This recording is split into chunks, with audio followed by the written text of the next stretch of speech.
Laudetur Jesus Christus. Praise be Jesus Christ. Welcome to all of you to our live broadcast, coming to you here from the Vatican on this, the second day of the Conclave to elect the 267th Pope. We're coming to you here from St. Peter's Square, where people are gathering from all over the city and indeed all over the world, people visiting here to join in the square for what we like to call our smoke watch or our chimney watch, followed by a smoke warning or a chimney smoke warning in terms of white or black smoke. We're waiting to see what smoke will come from that chimney of the Sistine Chapel, and if it's black, of course, that means that the cardinal electors have not yet found the candidate whom they've elected to be Pope. If it's white, of course, that means we'll have a new Pope. We'll be with you, accompanying you all throughout this time to give you the latest, and we'll also be going into the square there with some of our own reporters and staff on our English team here at Vatican News to talk to some of the people in the square there. And we'll also have guests here in studio. In fact, here we have with us Monsignor Robert Botillo from the United States. He's a consultant and advisor of the Dicastery for promoting integral human development. He'll be contributing and offering his perspectives on things, but I'm also here with my co-host, and take it away, Kelsey. So my name is Kelsey Gessie, as Thaddeus Jones, my other co-host, said. And as he said, I mean, we will be watching to see what will happen with the chimney today. And we were actually talking beforehand about our other special guest that you can see on your screen. And what did you call him, TJ? What did you call him, Thaddeus? He's our friendly seagull, and I think loves being on camera all the time. It must be a relative of previous conclaves as well, because the seagull appearing there near the chimney or on top of the roof of the Sistine Chapel is almost like a fixture of every conclave. Yeah, he seems to know more than we do. Maybe he knows, you know? He or she Bob might. seems to be shaking his head. Who knows? We don't know, but we will find out soon. Yeah, hopefully today we will see, well, we will see smoke. We just have to wait and see what the ballot says with the Cardinals. 133 of them are now in the Sistine Chapel, and they're deliberating, praying, and trying to see, you know, what the Holy Spirit is telling them or inspiring them. And I don't know, maybe we can start with that. What's going on right now in the Sistine Chapel, in the sense that obviously we don't know the inner workings, but I mean, there's a system, there's a process to what's going on. Absolutely. Well, yesterday the first, the procession into the Sistine Chapel and the opening mass for the conclave as well for the election of the Roman Pontiff took place, so it was quite an incredible moment if you think about it in terms of the momentous occasion and the excitement that there is. And today we're here. They're proceeding into the Sistine Chapel in the morning and in the afternoons now, as they discern whom they believe and will be the next Pope, and who would fit that, who would actually fit that bill as best as possible. So, but before talking more about what's happening in Sistine Chapel, I'd like to introduce once again Monsignor Botillo and to welcome you for joining us here to help comment on this historic moment, but then also even to look at personal experiences. I'm not sure if previous conclaves that you've experienced, or prayerfully, or even here in Rome. Tell us, first of all, just a bit about yourself. Well, thank you, TJ and Kelsey. It's really good to be here, and I'm honored by the invitation to join you this afternoon. I've not been in Rome. I've worked for Caritas Internationalis during the when Pope St. John Paul II died, but I was in the Gambia doing training on HIV and AIDS there, so it was like getting snitches of the running back to my room to see if I could find out what was happening, and yet I think the fact that we have such a traditional approach always means that we know what's going to be happening. And I was thinking yesterday again as I watched the prayerful procession with this litany of the saints, and then there's so many prayers that we made. How different that is from other kinds of elections that go on all over the world, where the candidates are speaking at others, but here we were speaking to God throughout the whole time, and then also asked the saints to be our intercessors, and especially our Blessed Virgin Mary. So sometimes people say to me, do you really believe the Holy Spirit has a role in this? And yes, I do. I really do. And we were calling down that intercession yesterday. Well, and I think it's interesting. You said you were in Gambia? No, where were you? Yes, I was in the Gambia when Pope John Paul II died, and so when there was the election of Pope Benedict. And so, okay, Yes. being outside of Rome, and then yesterday, Yes. with the start of the conclave, it's your first time in Rome. That's right. For Yes. a conclave. Yes. It's mine as well. I think TJ is the only veteran then here being in Rome. Yes. Well, I'm feeling kind of old here, but yes, this is my third conclave. I have another story, if it's okay. Yeah. When Pope Paul VI died, I was in my diocese directing a psychiatric treatment center for children. And so, there too, I was very busy and I didn't know what was happening. And then one of the more disturbed children came to me and said, "Father, we have a pope and he's Polish." And I said, "Oh, Billy, stop that. Stop teasing me, No, come. And he pulled me down to a television set, and sure enough, we had a Polish pope. No, it's the different perspectives, I think, that are really interesting, when you see the different areas of the world, like how you receive the news. In the States, it would have been different. You got the news straight on, but then in the Gambia, it was, as you said, it was hard to get little snippets of what was going on, and then now here you have the full coverage. There's no doubt the surprise element is what is really part of this whole process and reality, isn't it? And wouldn't you say that's one of the reasons too? We have people from around the world, Christian, non-Christian, who are tuned in to just follow this whole ancient and interesting process. Yes, and certainly that's the almost fun part of we know the tradition, we know how it's going to happen, but then having the surprise is a wonderful and a joyous moment then. Well, and now we're joined in the studio by Dr. Elizabeth Lev, who's an art historian, I saw a didactic consultant for the Vatican Museums, and a sommelier. So a wide-ranging portfolio. I like to think I try to wear a lot of hats, although maybe they get a little confused from time to time. Well, thanks for having us, and we were just talking about our experiences of previous conclaves. Do you remember where you were at the last conclave? This is my third conclave here, and in all three cases I was working with MSNBC, so I was up on the rooftops. And I have to admit, there were moments that on one hand you have this view from above, so you really have this overarching view of history, which, as a historian, there's nothing more exciting than that. I mean, wow, it's happening right underneath me. But there were all those moments when I was so jealous of the people in the crowds, like when they were standing in the square. I remember my daughter talking about just the way the colonnade suddenly flooded with people after the white smoke came out. It was literally, like watching just this incredible motion. So, yeah. Yes, I remember. It's a very unique experience. Well, And I can remember too, as well, 3 conclaves. It's amazing. But with the election of Pope Benedict, I was up there on the top of the colonnade. So looking at the basilica on the left side there, on top of the colonnade there, we had journalists accredited there, videographers and cameramen and all were all up there.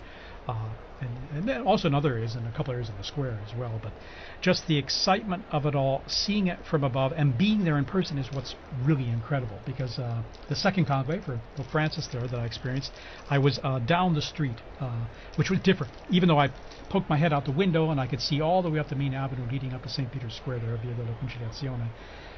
And it was part of the experience, but being there in the square was incredible. And just being there above, even when the bells were ringing for Pope Benedict, you really have a sense of how big those bells are and the sound they carry, and also the culmination of an exciting moment. We have a pope, and so and then as well looking at the central loggia of the basilica and seeing the new pope appear. So in a sense, it's a lot of excitement, a lot of good memories, and now I'd like to say what really strikes me about this this conclave per se are incredible high-resolution photography, drone photography, our Vatican drones, providing us with incredible images here. And the super-duper high resolution. I mean, you can even see the little bits of cement and speckle. Maybe some patches need to be fixed there on the the roof of the Sistine Chapel. But it's providing us with almost an experience. You feel like you're there, even though you may not be right there physically. I have to say this is a little ironic, however, since most people know the Vatican for its incredible treasures of beauty and sculptures and paintings, and right now the calling card of the Vatican is a chimney that needs a coat of paint. And some new tiles, maybe. Yeah, and some new tiles. The least aesthetic thing we've got is what the world is looking at. Wow, that's a good, at least I see it as like an old and new coming together, maybe? I mean, we don't see the new, but I guess the new is the symbolic new pope being elected. But you're right, it's definitely in need of a little extra loving, a little TLC. I was thinking more of like a metaphor. Like, between everybody gets very lost in all the glitz and glamour, and look at the gold and the marble and the paint and the color. And they really forget it all began with a humble fisherman, someone who was not terribly aesthetically pleasing himself, who died in the most unaesthetically pleasing way imaginable and got thrown in a hole in the ground. The tomb of St. Peter, after being executed for a crime he didn't commit, was just a hole in the ground. And all of that beauty that everyone enjoys so much comes from that. And so here we are looking at a humble little chimney, and in a little while, or today or tomorrow, whenever it's going to be, a little smoke is going to come out, and it's an opportunity of more beauty as we have a new Holy Father. So I'll put up with it. Indeed, yesterday, the procession going into the Sistine Chapel, and they begin in the Pauline Chapel there, and you have Michelangelo's fresco of the crucifixion of Peter.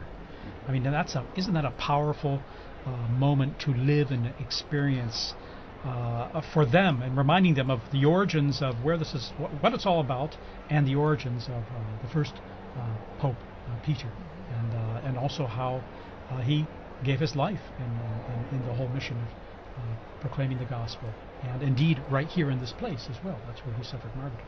Exactly, where the Cardinals are driving across from Casa Santa Marta to get to the Sistine Chapel.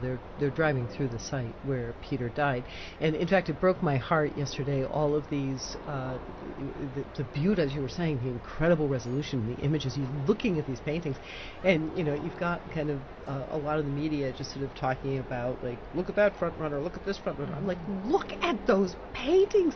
No one is ever going to see them. Stop and look at Michelangelo's last frescoes. And the most amazing thing is that that Pauline Chapel was used for conclaves. It was actually, it became the home of the conclave in, I think, 4 or 5 conclaves. And when Michelangelo was painting that, he knew that it was likely that the space would be used for the conclave. And so that image he painted of St. Peter being crucified upside down, he lifts his head and he looks out, so that the newly elected Pope in the Pauline walks out, and all the way out there's Peter looking at him, telling him, this is the job description. A very, very powerful imagery. And again, those high-resolution images are just, even without my glasses, I can see so clearly the incredible power and that they communicate. And then, of course, the procession going into the Sistine Chapel, and the beautiful chant, the beautiful the choir, the Sistine Chapel choir. It's just incredible how it just creates an incredibly spiritual moment, a solemn moment, but also one of beauty and one of, I'd like to think, hope as well, of course. Well, and I think it's interesting that you were talking, Dr. Lev, about in the Pauline Chapel, where they start the procession, where they start, the beginning of the conclave, and then when they enter into the Sistine Chapel, I can't help but thinking about all of the imagery that they have to reflect on as they're doing this massive, impactful vote. No, like, you can't be in the Sistine Chapel and not be influenced at all by the images, by the scripture verses that it evokes. No, and so I don't know. Do you have any specific imagery or paintings or frescoes that are in the Sistine Chapel that you would think are really impacting these 133 cardinal electors? Well, I think there are a lot of specific images that do impact, or at least I hope are impacting the cardinal electors. But I think you started by talking about the Sistine Chapel choir, which we all had that opportunity. Again, the people at home, I'm like, guys, you're talking about secret this, secret this. They actually opened the door and they let you see, look and listen. So we have this choir which sings incredibly beautiful music, summoning the saints, calling down the Holy Spirit. We have this very solemn organization towards the Gospels, which are open on the altar for the vow, and then we have paintings all around us. And I think the first and foremost thing is, after all the noise and the cameras and the opinions and the dinner parties and the salons and the stuff that's been sort of coming in at them, what a perfect place for prayer. And then as they collect themselves, and I think now on the second day, beginning to get accustomed to the space and accustomed to the routine, the painting that will probably come to the fore is the Last Judgment. It's the work that they must stand in front of, and each must stand alone, as we're all going to have to do it too, so it's not just them. But each must stand alone as he takes that vote, if he's holding it, and he puts it into the urn before the image of Christ the Judge, and at the same time the image of Mary right next to him. And so this reminder that he is accountable. Each one of these men is accountable, but also each one of these men is going to be key in helping us access Christ's mercy, and so he must take care of her church. I mean, it's the church. Yeah. And I don't know, Father Bob, maybe, do you have you visited the Sistine Chapel, I'm sure, Yes, many times. Is there an image that also resonates with you? Maybe not being one of the cardinal electors, but just when you're visiting the Sistine Chapel. Well, I think the fact that there's also humanity out in this as well. So you have the divine and the human. And the fact is that the church lives within humanity, but it's helping us to be the mediator to relate to God in a different way. And also the comprehensive aspect of the figures, and again, it's truly a universal church. But I'd like to go back to that poor roof again, because I think that too, I'm sure that Francis is looking down on that, because he's always reminded us that we need to be a poor church for the most poor people. And so this is very fitting that we'll be looking at this afternoon as well. Yeah, the simplicity of it does strike you. And by the way, our camera work there, we're fixated, so to speak, on that chimney, because we could have smoke billowing there very soon, or maybe not. We shall see. Depends on how the voting goes, okay? So obviously at the end of today, maybe around 7-ish or 8 p.m., we'll see, Rome time that is, if there's, there'll definitely be smoke. It could be black or white, but if there's a vote in favor of a new pope in this first voting session of the two, if there's a pope elected, we'll have white smoke in it. But anyway, we're just going to wait and see, and the camera is there. But we can tell you there are lots of people filling that square right now. As the hours, or as the time goes on, more people, Romans especially, come into the square to be part of this great anticipation and this excitement that is what we call this smoke watch, indeed. Well, and it's something that Thaddeus, we were talking about before, and focusing on the chimney. The smoke signals are definitely something that have been a tradition for many years to signal the election or waiting for the new pope, but it's something that is still like a continuity in our faith, and in the faith, in the conclave. I don't know exactly where that started. I don't know if Father Bob or Dr. Lev, you know where the symbology or the nature of using the smoke came from. The gradual, obviously the smokestack is proper to the Sistine Chapel chimney, which was used for the very first time in 1492 for the conclave. But one of the interesting things to be thinking about, especially since we talk so much about this unprecedented conclave with the extraordinary number of electors and the extraordinary number of people is that the process of the conclave has been evolving over the course of 1,000 years. I mean, the election of the Pope, almost 2,000, but the process of this conclave has been evolving over. So the idea was to find a way to minimize the contact that the Cardinals have with the outside world. And so eventually in the construction of this building, which was constructed specifically, I mean already it was constructed to have one entrance and one exit to be closed with a key, Conclave. So these considerations, the smokestack was actually added later. You'll see there's no chimney in the there's no a stove within the chapel. It had to be brought in. But as the process refined itself over the years, and they thought of better ways of communicating, especially because there were a lot of bookies making bets, so they wanted to make sure everybody found out at the same time so that they couldn't hedge bets, they developed the system of the chimney. So betting is also an ancient tradition that we have. Oh, I believe it was an excommunicable offense until something like 1918. It's pretty recent. Also, the technology has come in now because before they would throw in a bit of wet straw if it was black smoke, but that didn't always work, and so you'd have white smoke coming up at times, and so now they are using some chemicals that we'll see. There still might be a mistake, but they seem more certain now that we'll see black. That did actually happen in 2005. Do you remember? Remember the first ballot? It was gray.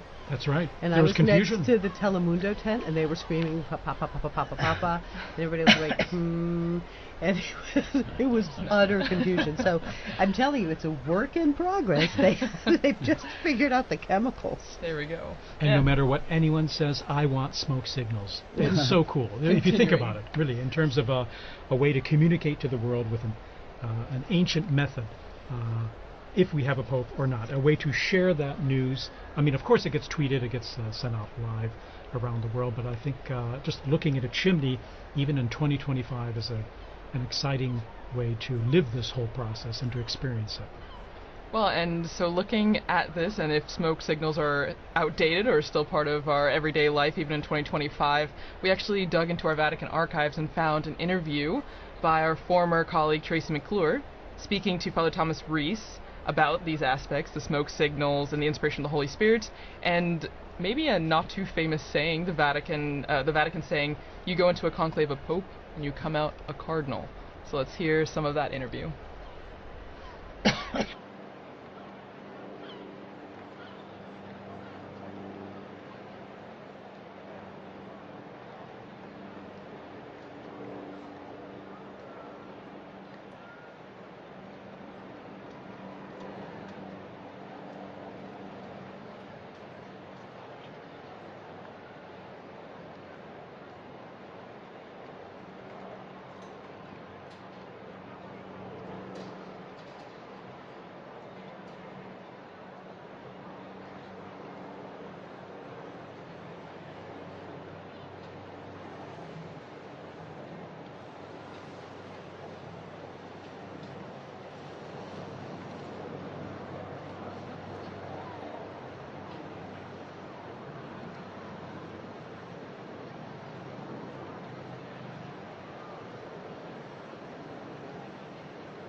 There we are. We're hearing some archive reports we have on how things work in the past and looking at a bit of the history of conclaves and all. We're back with you, of course, here live in St. Peter's Square, and we're looking at that chimney. Nothing yet right now, but we're going to go into the square to talk to our own Joseph Tulloch there, who's going to tell us a bit about the atmosphere with those in the square. Okay, we're probably going to go to him shortly. All right, we're not going to go to him right away. There are a lot of people in the square there, and one of the challenges is connecting with people in the square live because of all the people crowded there and the cell saturation that there can be of talking with people and talking to them live in the square. Okay, but he's our colleague Joseph there. He has sent us some comments of people there in the square, and we're going to hear some of what they have to say. He's collected some of that for us. All right, let's go to it.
That's Father Matthew Bender there, Legionary of Christ, sharing his experience of these very intense days, past 10 days, almost 2 weeks now, here in Rome, and talking to our own Joseph Tulloch, who is also, we got him on the line now, so we're going to talk to Joe here live, and just, Joe, give us an idea of the atmosphere there in the square right now.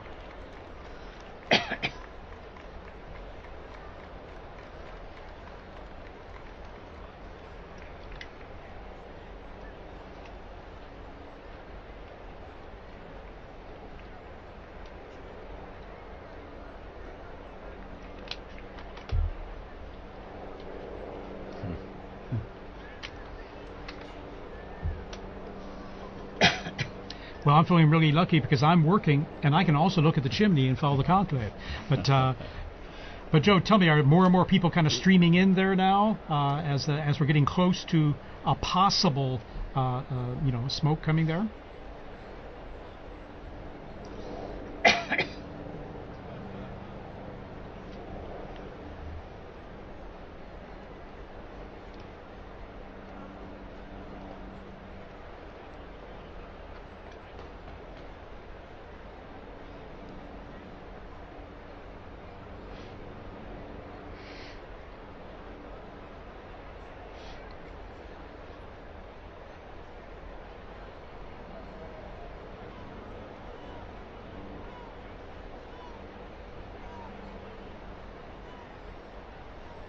Do you have a good view of the chimney there? I know that the sun starts to go down at this time there behind the basilica, and it's just a little to the left of the chimney there as it starts going down.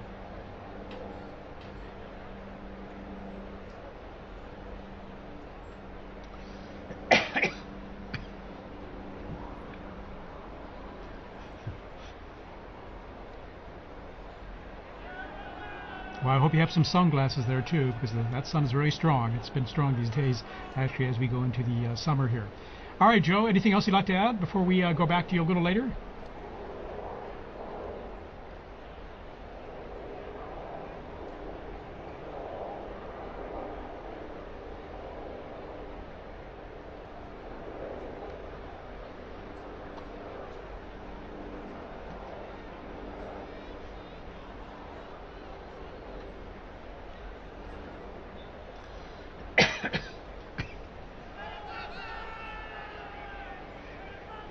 Joe, we just have reports from the local authorities there. There are around 15,000 gathered there in the square as of now, as those numbers increase. And so it's we're going to be coming back to you very soon here just for an update on things.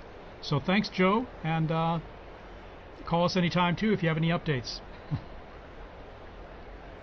And as we continue our coverage here, I'd like to introduce a new guest we have here in studio with us. He's Dr. Timothy O'Donnell from the United States, and he's a visiting professor at the Angelicum University, the Pontifical Angelicum University here in Rome, and he also served 32 years as president of Christendom College in the United States. Dr. O'Donnell, thank you for joining us. TJ, it's great to be with you all. Thank you. How's this experience for you, being here not only as a visiting professor, but also for, as I've mentioned, these very powerful days, and now just over almost 10 days now we've been living through this. It is very powerful. Even now looking at this chimney, I feel almost the way like a little kid would feel waiting for Santa Claus to come down. I mean, there's that sense of joyful expectation that something would happen, because I've been here for 4 papal funerals now, and that sense of the sede vacante, of not having a father, is really... It really hits you hard. I remember we first came over here as students back in 1978. We arrived 2 days before the funeral of John Paul I. And I remember it had rained 3 horrible days, just torrential rain, and even during the funeral it was still raining. I remember wood splatting on the coffin, and that sense of desolation, and that mournful bell at St. Peter's with that dung, dung. You just feel like, oh my gosh. But of course, that came with a burst of sunshine when John Paul was elected. But still, I think there is a real sense of loss, and that lingers at the very beginning. But I think as you begin to move forward, that begins to move away, and hope begins to spring up, and sort of longing that this is not an end. The church renews itself, you know, and so this is going to be a great opportunity to see people once again. But being in Rome is always a great experience, but when you're dealing with these type of historic events, it makes it extra special. In fact, that's even my own experience as well. I mean, the sense of loss there is when we lost Pope Francis, when, as well Pope Benedict or St. John Paul II, when we lost them, there's a certain emptiness you really, really felt, of course. And that's why I always feel like these 9 days of mourning, the traditional 9 days of mourning, are a powerful way to deal with that aspect of loss and to mourn the loss. But then now we're in the conclave, and there's this sense, that's why I say it's a sense of hope, because of renewal. There's going to be a new Peter to lead the church and to accompany us on this journey, and to keep all of us kind of as a united, keep all the sheep sort of united with a new shepherd. So Yeah, there was a definite sense of desolation. I remember when John Paul was elected, we made a promise, my wife and I, that wherever we were, we'd come back for the funeral when he died. We didn't know it was going to be 27 years later, but we did come back to that. And I remember it was just so sad because the power and the presence of John Paul was like, how could that ever be replaced? So we're standing there for the funeral, and you're trying to get a perspective on what this pontificate meant. And I remember there were media people going through the square, and there was a gentleman behind us who was from Poland. And the guy was going on asking different people, where are you from? Why are you here? And this Polish gentleman behind me just started to weep. And he said, I'm from Gdansk. He said, I would have crawled down to Rome on my hands and my knees. This man gave us our freedom. He gave us our dignity back again. And that's when I began to think, how can we possibly replace this Pope? So it was consoling to think how great, but it even added to that. But then, of course, God has his way, and then when Pope Benedict XVI comes out, you say, oh, thank you, Jesus. In other words, it goes on.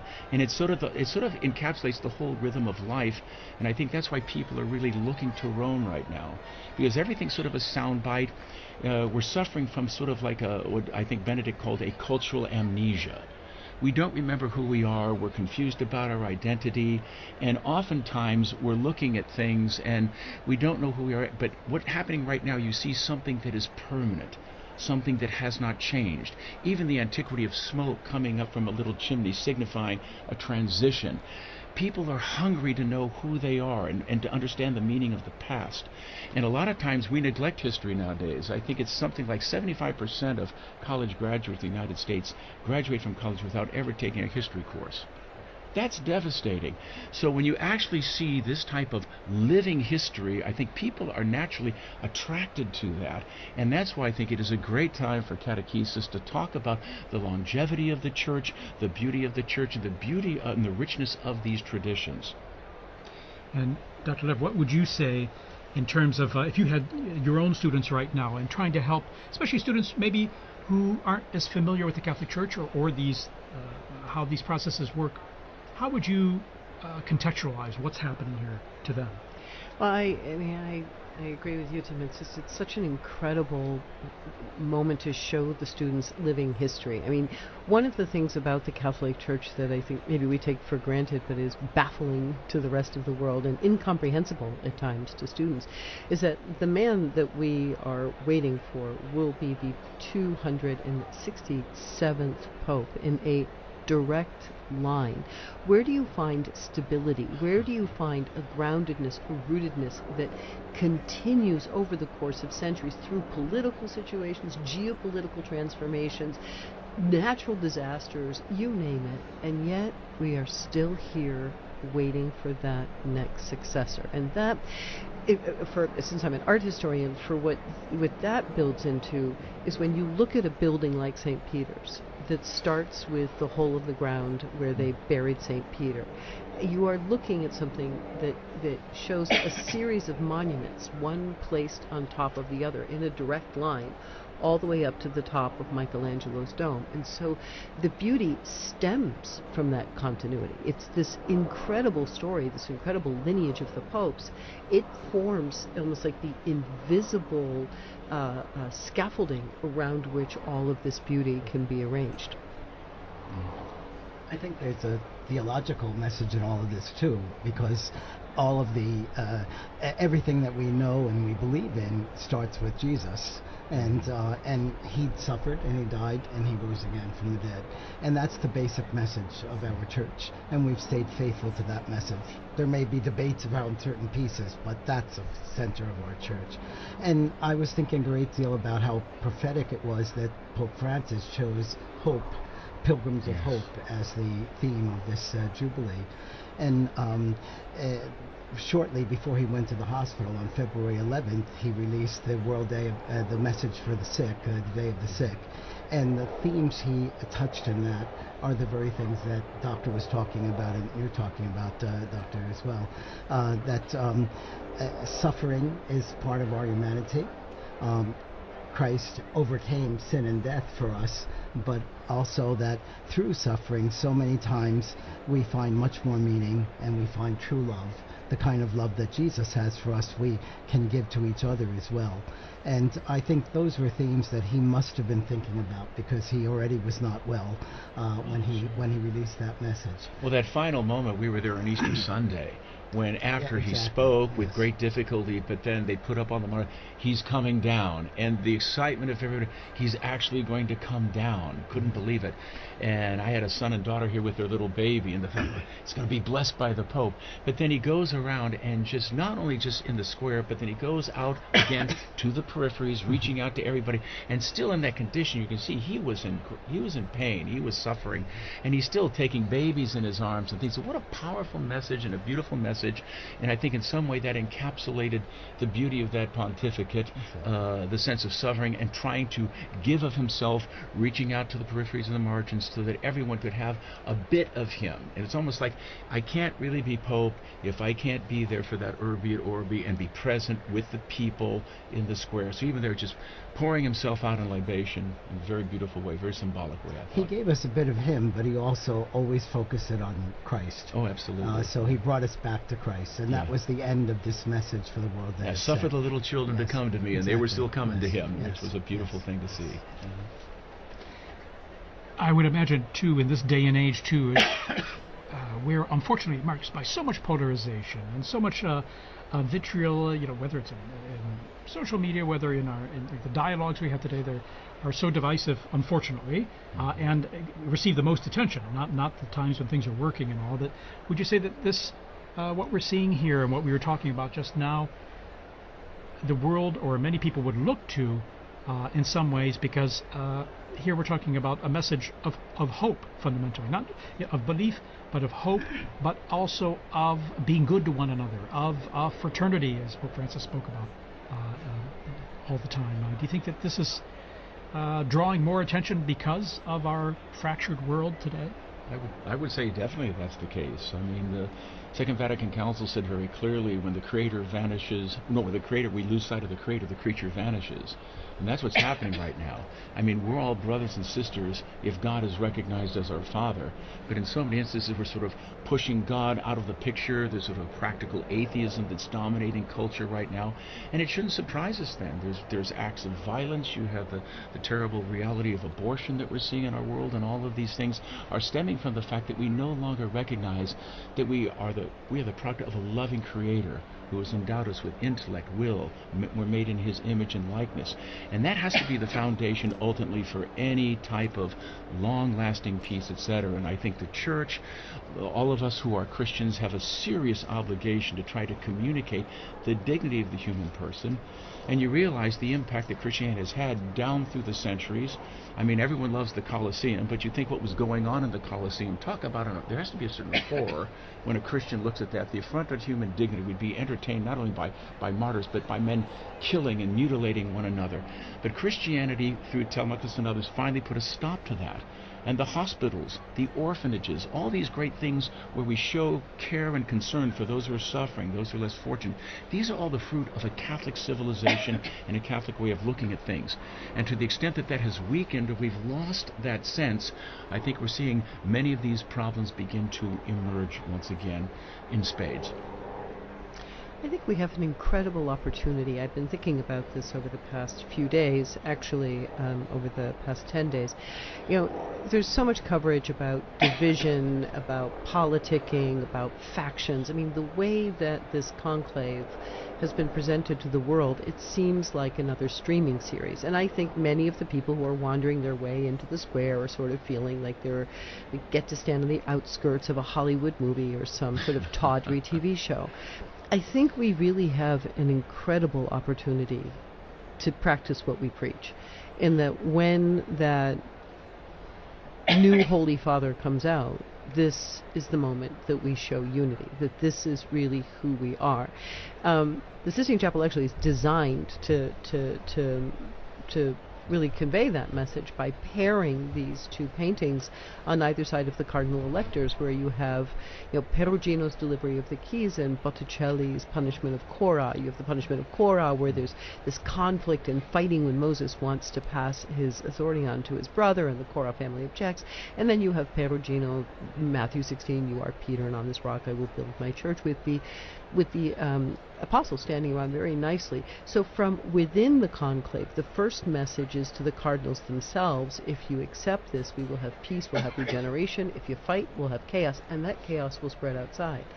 But now, post-Vatican II and our great hour of the laity, it's also our job as the laity to join around the Pope. Politicking is over, faction is over. We have a new Holy Father, and will we follow him together and show the world how it's done? I have to agree. I think even what we were talking about before, and even what Father Bender, I think in the square, was talking about with Joe, that social media does play a role in that, because a lot of people, I mean, younger generations, that's where we get a lot of our news, that's where we get a lot of our information, politics, whatever. I mean, even people are following the Smoke Watch through social media. And you're right that it can, I've seen a lot of reels, images where it can be very divisive. You know, it's maybe even lost the sense of it's a prayerful event, it's an event for unity, it's supposed to be something that should bring us all together. I mean, I was in the square earlier today, and hearing the different languages and the universality of the church in that, you know, seeing so many people, whether they were Catholic or not, coming here because someone told me when the Pope speaks, people listen, whether you're Catholic or not. He has a very big impact, and I think you're right that we as lay people, and Father, we have a role to use this as an opportunity to grow in unity and peace. I can give you a very practical example of what you just said. When the Pope speaks, people listen. I worked as an attaché to the permanent mission of the Holy See in Geneva for 19 years, and I have to say, most of the time when they were making the governments made their different speeches, there'd be a buzz in the background. Everybody was talking. But when we raised that Holy See flag, they stopped talking. They wanted to know what the Holy See was saying. And I think that wasn't because we were saying it, but it was because that was the Pope speaking. Well, he brings something to the political and the social order that they can't find within themselves. Unfortunately, there's been an impoverishment of our political discourse. And so the Pope can bring a message that is truly transcendent and goes beyond the different confines within these ideologies that oftentimes are tearing each other apart.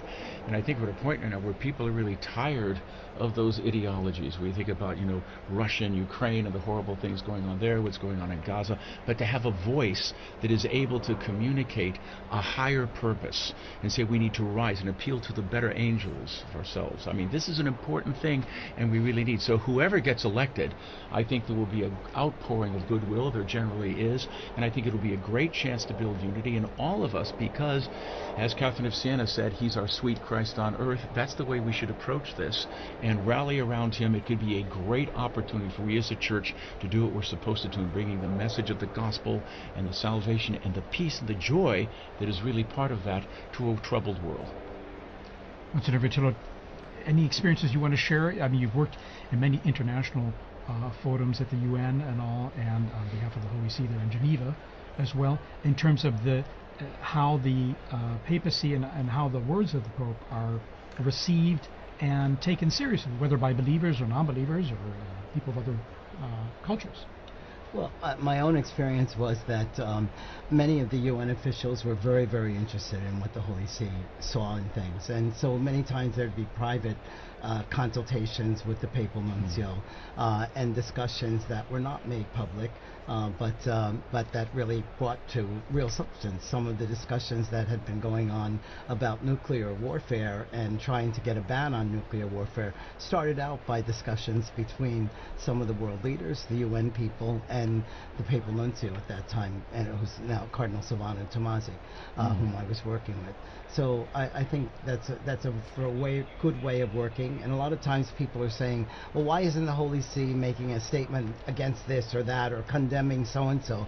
That's not the style of the Holy Father. And so we need to keep that style. And Cardinal Ray, I think, described perfectly in his homily, both for the funeral homily, but then especially the other day for the election of the Pope, the character of what we're looking for in a Pope. All popes, not just this next one. But so much he pointed about how this is not only for internal, this is for the whole world, and we need a person that can bring about peace in the whole world. Amen. I would even say this is a good opportunity then to really talk about how diverse the College of Cardinals and, I mean, the cardinal electors that are in the Sistine Chapel right now as we're waiting for the smoke. I mean, I saw the numbers that I think there's at least 15 countries that have cardinals participating in a conclave for the first time ever, which is such a beautiful thing. I mean, as we're saying, talking about unity and peace and reaching out to people, I mean, that's a legacy or an example of the universality of the church. And I don't know if you guys want to touch on that, but that's just something super unique about this conclave. Well, it is the largest in history, and it's great. He always talked about going out to peripheries, and even in terms of selections of cardinals, that's what he did. And so I think there'll be definitely a certain richness that we have in this particular conclave, that there are so many cardinals from so many different diverse parts of the world, some which may not have been represented within the College of Cardinals before. So that'll be part of, I think, Pope Francis's legacy. And so that's one of the reasons why I think predictions are ridiculous at this time. They generally are. I remember when John Paul got elected, we had a sheet of newspaper with 30 of the top candidates, and there was no Karl Wojtyła in that list. And so if it was true then, it's even more true now. That's the scorecard is the scorecard mentality, but it's an old one. It's been around in Rome forever. Yeah. I think this there are a couple of things, both when you were describing earlier the last days of Pope Francis, that really paralleled the last days of Pope John Paul II, where you really did see the Pope pouring himself out. This idea of the Pope as libation and this extraordinary. I mean, Pope Francis, the whole pontificate was really he would go to audience and then get in the ambulance and go to the hospital. I mean, he was quite a man. But that those last days where everybody could see the Pope giving himself completely to his people, to his flock. First of all, in a world where we're getting very confused about age and the value of people as they are older, I think that's a beautiful parallelism. The visibility of suffering, that instead of hiding them away, became something for people to really feel and experience. And I think also there's a continuity in this growth of the College of the Cardinals. I mean, we have been watching the representation of the College of the Cardinals, the growth of the Universal Church throughout the 20th century get larger and larger and larger. Now we've hit this really exciting new point where we have we've hit 15 new countries represented. We have voices coming from all over. But again, the plan was always that, and it really shouldn't be surprising. Forgive me if I bring everything back to art, but it's the only thing I know. But it shouldn't be surprising because, I stand in that Sistine Chapel shoulder to shoulder with people from all over the world. And they stand in that space where you have the invisible beginnings up on the ceiling, you have the invisible endings in front of you. It's always been meant to be that. Even in the painting of the Sibyls, you have Africa, Asia, Europe. The church has always been reaching out, and thanks to the new technology, thanks to transport, thanks to geopolitical transformations, this church is more effectively able to leaven in the furthest peripheries of the world. In fact, it really struck me seeing the cardinals one by one taking their oath there in the Sistine Chapel, and just the diversity of their backgrounds and cultures that just was really striking. And what struck me too, just watching them one by one, in some ways they look like ordinary people in beautiful vestments and all, but one of them will be wearing white, most likely following this vote. And it's amazing how they can kind of take on or the office takes a hold of them in a sense, or that they become, I don't want to say new people, but there's almost the ministry and the role they've accepted and are taking on becomes part of who they are, and it's almost like they they take on a new and living personality, isn't it? Historically, that's true. There have been a number of elections where they picked men that they thought would be transitional for a short time, and then they get in there. Of course, the whole church is praying for them at every Mass, so you have tons of prayer coming, but they are energized by that. And some of the most dynamic popes that we had, they thought were going to be very short. I mean, Pius V was supposed to be a very short reign. Even someone like John the 23rd, who shocked everyone. I'm going to call an ecumenical council, and all of a sudden announce that on St. Paul, and everyone's, what are you doing? You're supposed to be transitional. But here he goes, and he just goes through it. Now, he didn't see it to the end, but Paul VI came on. But no, this is common. But even like back in Acts of the Apostles, that when Peter was in prison, the whole church was praying for Peter. And we continue to do that. And I think there were a lot of graces flow into the person of the Holy Father. I mean, what an incredible office, what a burden to bear. I think that every morning you wake up and you're responsible for the Catholic Church throughout the entire world, all the dioceses, all the different things that are going on. That's why it's really crucial. Whoever gets elected, we immediately need to be praying fervently for him, for his strength, for his insight, for his courage, and that he will have a successful pontificate in the full spiritual sense of what we mean by success. I really do think, though, he does leave himself behind. I mean, it's exactly what you said. He will not be the same man who goes into the room of tears when he comes out. He will have a new name. Everything gets left behind in that little room. His habits, his friends, his usual bedtime. It all goes away as the new man with a new name comes out. And he comes out. What do we see him wearing? We see him in that white cassock. I mean, he is literally, it's like the baptismal new returned, and then that red stole, that it's just this heavy red stole. I always see people looking at it like, oh, like you sold that thing, you could probably blah blah blah blah blah. But I mean, look at it. It's not an accident. They got plenty of light polyester stoles. You've got this brocade blood red. This is the burden. This is what he has to carry. So we see him walk out there, not pizza ball or tagle or whatever the name of people that throwing. He's not that person anymore. He's someone new. And in that transformation, I think that's also, while terrifying for him, it's also liberating, because it just allows him to be the servant of God. Let's remember that that Jesus prepared Peter for that, and also all the apostles appeared with the bishops by teaching them service at that Last Supper and showing them service by washing their feet. And here you had this kind of rough and tumble Peter who said, no, you're not going to wash my feet. Oh no, well then if you say you have to do it then why don't you wash my head too? And yet he was showing them what it was to be of service. And I think that we have to connect with the papal vocation. It is of service, and it's service to everyone in the world, and that all the more that Pope needs our prayers to be strong in all of that. Yeah, Gregory the Great was the first one to use it. Servus servorum Dei, the servant of the servants of God. Beautiful expression. And the challenge for any pope, because no pope can be everything to everyone. Everyone has expectations, and some say, well, I like this about this pope and this about that pope, but no pope can be everything to everyone. They've got to have their own personality, which is transformed, as we say, not only the personality, but their being is transformed by taking on the office. But at the same time, we have to look forward to what their own strengths are, and then also be conscious of the incredibly complex, delicate role of being Pope and holding this church together, which is so diverse and so global. Well, and I think, actually, Dr.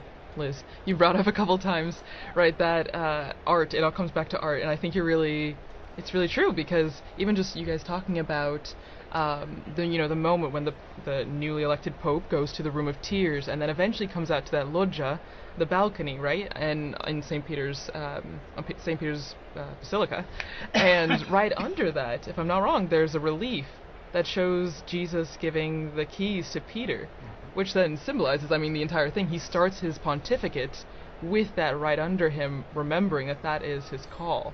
Those keys are pretty big. Yeah, they're pretty heavy. Yeah. And those keys were to forgive sins. Exactly. And also there was also a mosaic underneath, which is Jesus saying to Peter, "Feed my sheep and lambs." And that reminds me of, again, new technology which gives us views of things that we didn't have before. When Pope Francis came out on the balcony, there was a shot that came from behind his head, so we saw what he saw. And you looked out into this sea of faces of people just looking up. And despite the fact that we joke about all the screens there, I remember that day, just all of those people with this expression of, who are you the one? Can you help me? I mean, just this, feed me, literally. And so I think that's, yes, I think it's a very important part of the art, telling the story of, or underscoring the role of the Pope. One of the beautiful things about Pope Francis that night also was, I remember he reached out to everyone and said, "Would you please pray for me?" And then there was a really about maybe 15, 20 seconds of silence, and everyone in the square, everyone had their head down, and they were praying for him. And so that sense of receptivity was not only was there to impart, but as a brother in Christ, he was receiving as well, which is always a sign of humility, the willingness to receive. So that was a beautiful, precious moment at the beginning of that pontificate as well. In fact, the weight of the office itself must be frightening. And so when we speak of the room of tears, where the new Pope, who's accepted the election and to take on that role, has time to pray and to let it soak in, it's got to be, I imagine, the weight, the burden of it, even if sustained by grace, and must be immense and massive, especially as they peer out on the central balcony of St. Peter's Basilica there, and seeing the crowds and seeing what all this entails. I remember the day after Benedict was elected, he met with a group of Germans who had traveled there, and he referred to the whole conclave experience. He said, "As the guillotine continued to descend," and I just think, oh my gosh, this poor man. I mean, that's why your heart, it has to, whoever it is, your heart has to go out, because life is going to be very, very difficult, very, very difficult change. Like he said, there's going to come a time when you will be bound and you will be led where you would not go. And not everyone has been gung-ho wanting to be elected Pope. There have been reluctant ones. I think Benedict XVI tried 3 times to step down and retire from the Holy Office, his work there. But John Paul said, Jesus didn't get off the cross, I'm not retiring, and you're not either. But he soldiered through. Also was very reluctant. He said he would refuse at the beginning of the conclave, and when the guillotine began to come down, began to descend, they saw him going, nope. And apparently he had to have a talking to. But I think they're also very aware that they cannot solve all of the problems, either for the church or for the world. Sure. And Pope John the 23rd talked about how after he tried and tried, he'd finally, in the evening, would say, "God, it's your church. I'm leaving this to you now, and I'm going to sleep." So I think that's the kind of thing that they have to learn and practice as well. Absolutely. Okay, we're going to take just a brief break here with a little music. We're still under a smoke watch. Okay, there's not a smoke warning yet, but there could be very soon. Who knows? So we'll be back with you in just a minute or two here to continue our coverage. And by the way, now 20,000 are gathered there in St. Peter's Square, and the numbers are increasing.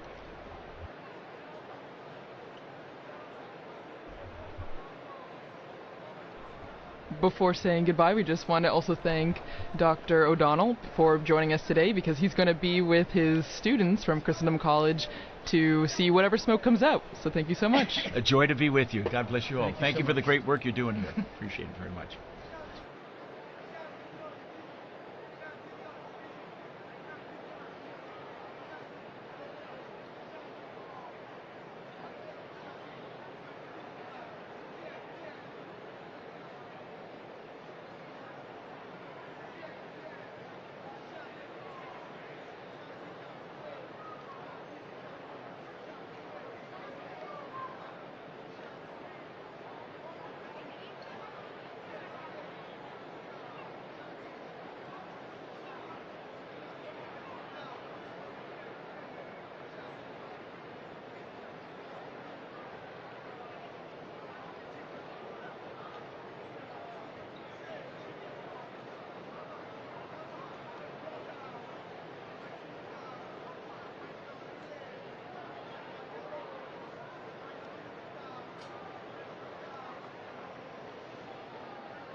So after that wonderful little music break, we have information that the numbers in the square continue to rise, and just looking back, I want us to think about where we were the last conclave or the last couple of conclaves, because as we were talking about before, times have changed, but the smoke remains the same, the chimney remains the same.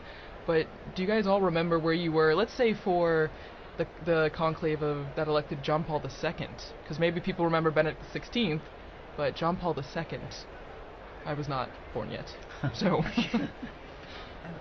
I just have no memories. I read in 1978. I was an age that was not good at outward contemplation and much more into perhaps who was the most interesting pop band of the time. So I just sort of found out at school. Also, I mean, to the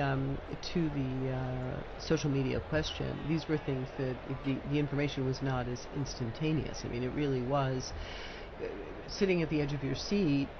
There was something going on in Rome, in Chestnut Hill, Massachusetts. I still had my homework and had to go home and go to soccer practice, right, or all the different things. And so I think there's much less of a sense of where I was, because I was really so far away from it. I was going to say, we take for granted today instant communication, instant everything. And I find difficulty sometimes trying to say, well, what was it like before we had that sort of instant communication, high-res, super high-res, instant images? And so it was a different time than, of course, I was kind of maybe 8th grade or something. So I don't remember too much of that conclave. But at the same time, it was a different time, of course, as you mentioned, because the media and instant communication wasn't what it is today. I'm 78 years old, so I wasn't in high school at that time. I was a priest in my diocese and also going to social work school, but I was also directing a psychiatric treatment center for children. And so it was there that I was working, and I was in my office doing clinical records and things like that when one of the young children who was with us came to tell me that we had a pope. And then I think I mentioned earlier that he also told me that the pope was Polish, and I said, "Oh, Billy, don't be spreading those rumors around, And then he dragged me to the television set and showed me, yes, indeed, the pope is Polish, and I didn't have the time to go sit and watch television in those days, day or night, but it was a wonderful experience to know that we now have a pope. But even to ask, how about a month before that? When, because there was an election just before that as well. Well, you were talking about John Paul II. And then John Paul I. I. John Paul I. No, yeah, sorry. No. If I can rewind even a little more. Yes. With John Paul I, well, first of all, it was one of our child care workers. One of our child care workers called me late at night to tell me that the Pope had died, and I said, "Oh, I think you're thinking a month ago. So we have a Pope now, and of course it was very true. And then it was when John Paul II was elected that I was telling this story. Yes. Well, and so we'll go back deep into the archives of Vatican Radio, and we'll look at a conclave that none of us, I think, were around for. But before we do that, we want to say a special thank you to Dr.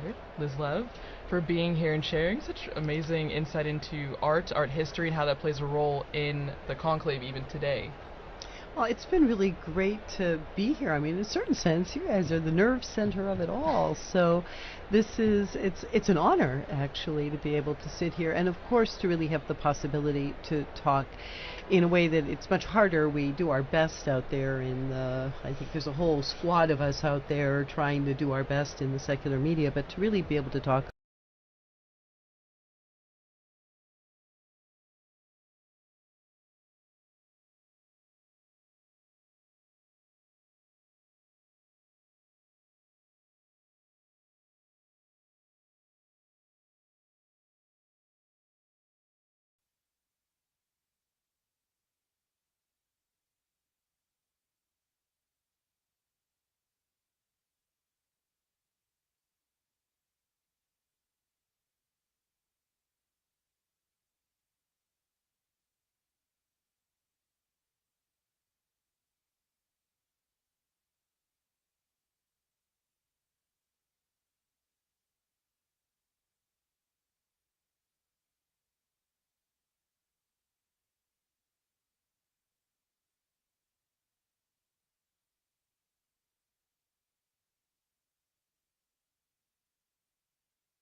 People, of course, running now to the square because we have not yet learned, they have not yet said Habemus Papam and revealed who will be the next pope for the more than 1 billion Catholics worldwide. This is an amazing moment in the Catholic Church. Today happens to be the feast day of Our Lady of Pompeii, a powerful intercessor for Catholics. It's a significant day that this pope is being elected, and in this very moment, the new pope is being asked, do you accept your canonical election as the successor of Peter? In this very moment, the second question, by which name do you wish to be called? Clearly he has responded in the affirmative. We hope. Let's hope so. And then he moves into the room of tears, yes? That's right. Take us through that, John. So there is a room that is just sort of off the Sistine Chapel, which is known as the Sala delle Lacrime, the room of tears. And there are, of course, legendarily, papal vestments in 3 different sizes. We are informed they are medium, large, and extra large. So depending on the physique of the man who has been elected, he will don one of those sets of vestments. And then he will come back out. The Cardinals will greet him and congratulate him personally. And then we will have the Habemus Papam announcement, which, let us remember, begins, Annuncio vobis Gaudium Magnum. I bring to you news of great joy. And that phrase, great joy, is what we are feeling from this crowd right now. And we should remind our viewers that last time for Francis, it took about an hour and 15 between seeing the white smoke and seeing the new pope appear there at the loggia, at the balcony, to then address the world. So we have a little time if past performance is any indication. Well, that's right. And, you know, Francis also, being Francis, did his own thing when he was elected, because there is a ritual where each of the cardinals comes up to the newly dressed pope and congratulates him. And we know that Francis also tried to call the Pope Emeritus because, of course, Pope Benedict was still alive when Francis was elected. We know he tried to make that phone call to Pope Benedict, who, by the way, didn't answer. There's something interesting, too, about the Room of Tears. Why is it called the Room of Tears? Just by that beautiful fresco of Michelangelo just to the left of it, the Last Judgment. And it's the Room of Tears because popes are said to break down in tears. They now become the 267th successor weight of the moment, Peter, right? And the weight of the office. And I think we're also just reminded what a global event this is by looking at the crowd. Look at how people are holding up the flags of their home country to remind that, yes, the Pope is the Bishop of Rome and, of course, the leader of the Roman Catholic Church. But as Pope Francis displayed, that we all witnessed, certainly, he is a moral voice and a global voice in terms of the values that he espouses, in terms of peace, for instance. There are sort of concentric circles to the papacy. At the inner core, he is the spiritual leader of the world's 1.4 billion Catholics. Beyond that, the next circle out would be he is, in effect, the leader of other Christians and followers of other faiths. And outside of that, he is this unique voice of conscience on the global stage. We heard Cardinal Ray in the homily Pro Elegenda Romano Pontifice say that the world expects the Church to be that voice for fundamental humanitarian and spiritual values that it so desperately needs. And it's a role that really only a pope can play. And that's part of the joy that people are feeling now. We have felt the absence of that voice since April 21st, when Pope Francis returned to the Lord's house. Now we will have someone occupying that space again. For more now on what this means, our Rome-based correspondent Chris Livesay is among the crowds. Chris? Nora, yeah, I wanted to just piggyback on what Father Figueiredo was saying about the Room of Tears, where the Pope will put on his vestments. I mean, and as the gravity of his calling sinks in. It's called the Room of Tears because so many popes have broken down and cried as they realized that their life will never be the same again. Remember when Pope Francis became the Pope, he reportedly told his fellow cardinals that he asked God to forgive them for what they had just done. And of course, it was in that fitting room, the Room of Tears as it's known, when he was probably already thinking of how he wanted to present himself to the city and to the world. And then, as we know, when he stepped out on the balcony of St. Peter's, I was there in 2013 when he shocked the world and was not wearing that extravagant papal regalia of popes who came before him. He wasn't wearing that red mantle, the mozzetta. He chose instead to present himself more as a humble priest. And of course, that was a sign, a symbol of that papacy of Pope Francis that was to come. So keep that in mind as we wait to see the Pope and how he's dressed. It's a lot more than a simple fashion statement when he comes out onto that balcony. It's going to certainly mean a lot as we continue to watch the white smoke. By the way, that's a lot of smoke coming out of there. That is done with a chemical compound in a cartridge in the stove, and that smoke continues to rise out of the Sistine Chapel, and the crowd is really just feeling the moment. I just wanted to point out that we've heard the bells ringing.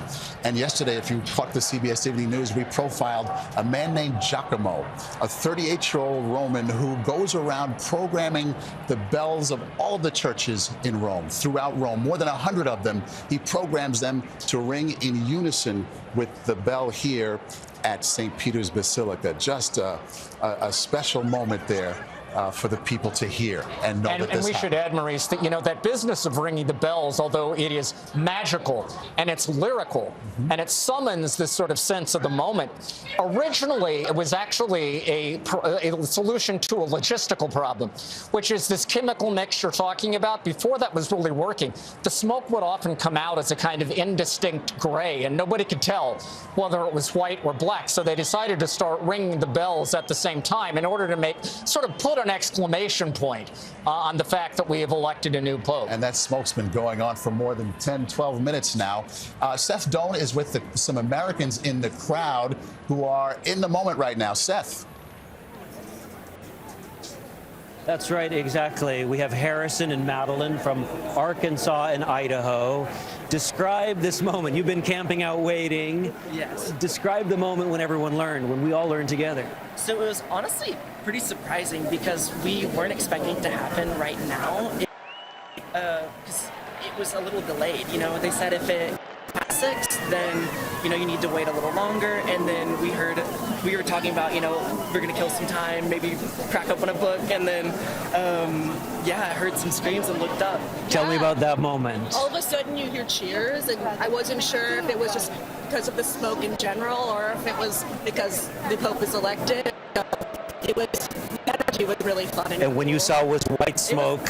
Yeah, it was so exciting. Immediate chills. Yeah, chills. Yeah. There has been excitement in the crowd here all day. The crowd has been kind of ebbing and flowing a little bit as people say, oh, is there going to be smoke now? Should we gather? Of course, now you're seeing thousands, many, many more filling the square. Of course, everybody wants to see who this Pope is. I spoke with one couple earlier today. They said as soon as they heard the date of the conclave, they bought a ticket to come from Illinois to Rome, and they were going to wait through to get whatever answer it was. They were here for the duration. I said, are you going to see something else in Rome? They said, no, this is like a pilgrimage for us. And what was interesting about them, they're not Catholic. That's what's fascinating about the people around us. Different religions, different languages, all to see this moment. Who is elected Pope? Back to you. So fascinating, Seth. A moment unlike any other literally on the planet. Just think about that as the whole world watches. Just a few feet behind our position here are about a dozen nuns who are just jumping for joy. And they're just really soaking it up behind us here. An incredible moment, no doubt, to witness this. And Monsignor, what will we see next? It's really moving. What we are going to see is really the deacon, the senior deacon cardinal. His name is Dominique Momberti, a Frenchman, who comes onto that balcony. As John said, he's going to say in Latin, I announce to you this news of good tidings. Habemus Papam, we have a Pope, eminentissimo, reverendissimo, and he gives us his name. And that's going to be the moment that everything's going to be revealed. And the name that this new Pope chooses, just to grasp the importance of this moment, under that balcony is a sculptured image of Jesus who gives the first Pope, Peter, the keys. The keys. And as soon as this new Pope has already said, accipito, I accept, immediately upon that moment, he assumes full supreme power of the universal church. Just incredible. Let's go down now to Tony DeCopel, who is also in St. Peter's Square. Tony? Nora, I don't know if you can see me. A sign of just how packed things are down here is that cell signals are not easily getting through, but I want to give you some sense on the phone here, at the very least, of what it was like to be in the crowd the moment that smoke emerged. I can only describe it in terms of air travel, a roar almost as an engine, power, and then a real dizziness, a feeling of elation, a feeling of flight, a feeling in the crowd here like something magical had just occurred. And you can understand why in the conversations with the people I've had here. They are from all over the world.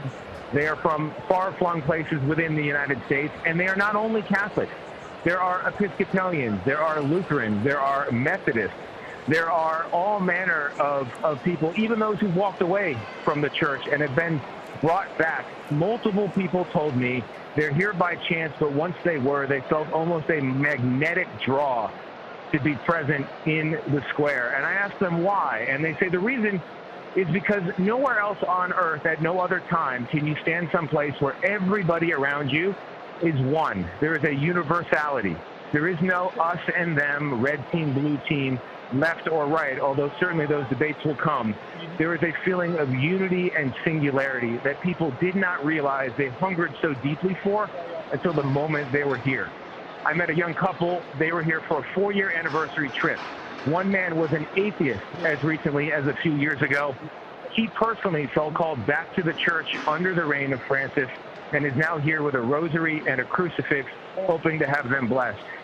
And then, because it is a hot Roman afternoon and the sun is coming in at a harsh angle, I will tell you of one miracle as far as my eyes can see. A man appeared in the crowd with a full beer, ice cold, did not spill a drop. The crowd parted for him. You can ponder that one back up on set. Oh, Tony, send us the pictures. We want to share that with everything. Tony DeCopel, who is witnessing these miracles. Right. I mean, St. Tony himself down there in the crowd. What an incredible moment. And we have this incredible position above St. Peter's Square here. And just to let everyone know, while there are tens of thousands inside St. Peter's Square right now, you have to go through security. And there are just lines as far as you can see as people are trying to get through the security to be inside that square tonight for when the new Pope emerges in front of St. Peter's Basilica on the loggia. And when you compare this to the last 2 conclaves in which a Pope was elected, it's a beautiful, incredibly gorgeous day. The last 2 times was drizzly and raining and dark even. And so there's brightness, there is light, there's this universality that Tony talked about so well. I'm wondering, Monsignor, what you're feeling in this moment today. Actually, there's some emotion. There is some emotion. We have lost a wonderful Pope, Pope Francis. But I really believe that the Church in this moment needs a leader. And the Pope performs this function. Whoever comes out there, the Church has a father again, and that gives me great joy. It's a wonderful point that you make and a great question, Maurice, because I know how emotional you are, because this can mean a rebirth in some ways. And while Pope Francis was so popular around the world, an inclusive Pope who moved this church forward in some ways, Delia, there was some divisions left in part because of him. And so this new Pope will tell us something about what these cardinals want to do next. Oh, absolutely. Depending on who he is, that will tell us something of what the cardinals thought the direction should go. You know, there is a lot to do and a lot of roles for a pope in the Catholic Church. Yes, there are conservative, progressive divides, but what will be interesting immediately once he steps out on the balcony, you know, often the cheers go up, but people don't always know who the Pope is. That happened with John Paul II. It happened with Bergoglio as well, with Francis. But they love him anyway, immediately. And they say, even if we know who he is, we might... I'm hearing a cheer go up. I know, I'm just double checking. He hasn't come out already. That would be fast. But they also say that the office changes the man. So we don't necessarily know, even if we say, oh, he's a conservative or he's a progressive, we don't really know what he's going to do in his pontificate. We see we've got a marching band coming through now. I'm not sure if that's the... very Italian. Can't see it. Very Italian. Vatican gendarme band. It's the Vatican. Well, the Vatican Swiss Guards are coming out behind them. Come as well, because there's a Pope. Remember, the Swiss Guards are the personal security force for the Pope. Yeah. So the fact that the Swiss Guards are now processing out means, once again, the Church has a Pope for the first time since the 21st of April. And there is someone for them to defend. And as Chris was saying earlier, when he does come out on the balcony, we will have an immediate impression by the way he is dressed and by the way he addresses the crowd. You remember that Pope Francis came out and said, brothers and sisters, good evening. And that impressed everybody because it was such informal language compared to what popes usually do. So we'll have an automatic impression, whoever he is. Everything they say, do, and wear will, in fact, have meaning and will be parsed as such, right? Absolutely. What is going on right now inside the Sistine Chapel? Okay, we've got the Room of Tears. We've got the vestments being put on. Do the Cardinals get up and walk out? What is their next step? Are they looking to decompress? How does this work going forward? Just one word on that Room of Tears. Again, there's a little joke about John the 23rd. When he went into that room, he was a man of a large stature. And he looked at himself in the mirror and said, this man's not going to look good on TV. So there may be some of that going on at the moment. But then, very importantly, each cardinal goes to the new pope and pledges obedience and respect.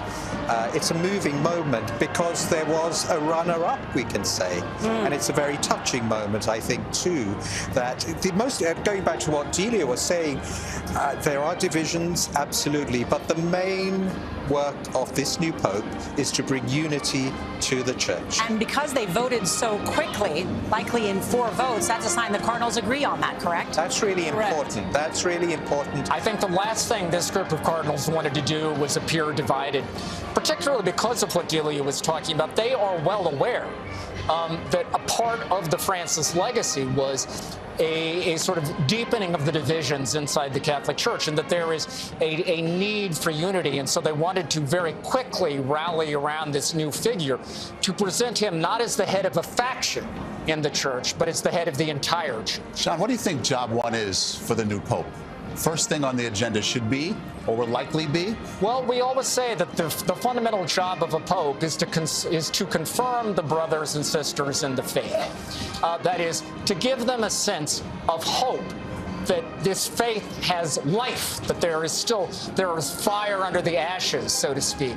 And that's why we're saying that these first moments on the balcony are so absolutely critical, because it sets a tone. And if the Pope comes out, which I am quite confident he will, and is warm and joyful himself, because this is a crowd that desperately wants to fall in love with this man. Okay? So there is very little he actually has to do to win them over. And I'm sure he will do it. And speaking of that crowd, Tony DeCopel is down in the square. Tony? Nora, thank you for coming back to me. I've got so much more to say. It's been a beautiful experience. It's hard to fight back tears. Each and every person here is feeling something, and it is an ocean of emotions. I said earlier that some of the different branches of the Christian,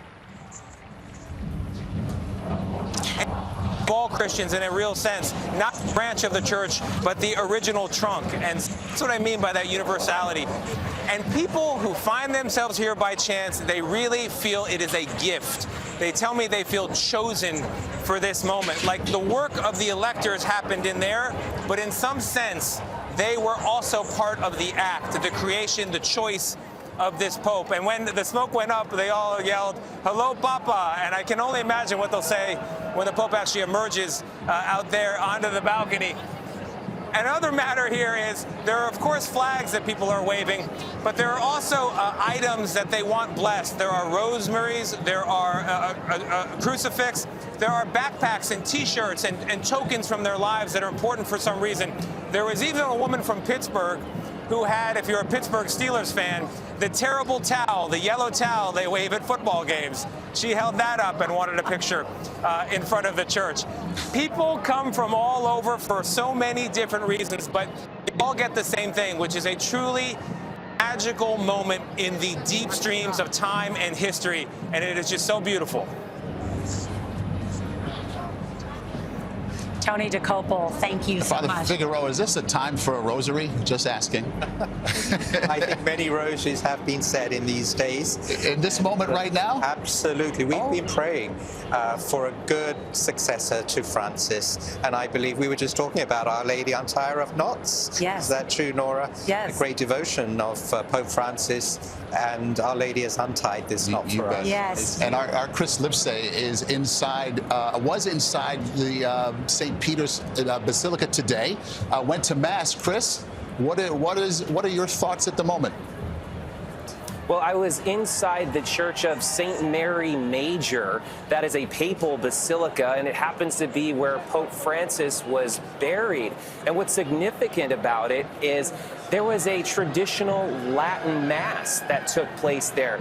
This was somewhat controversial because Pope Francis was actually quite restrictive of the Latin Mass during his papacy, and it was standing room only. And this was a lot of people who told me that while the church is now celebrating and celebrating the incoming Pope, there are a lot of people in the Catholic Church who are also looking at this moment with trepidation and who will step out on that balcony. For them, traditionalists, more conservative members of the church, if they see somebody who's more closely aligned with Francis, they might be nervous about that for a variety of reasons. I mean, just picture it. There was this Latin Mass that proceeded right in front of the tomb of Pope Francis. No more visual or stronger symbol can I think of to show that there are people in the church who didn't always fall in line with his opinions, with his role as the Pope. For instance, when he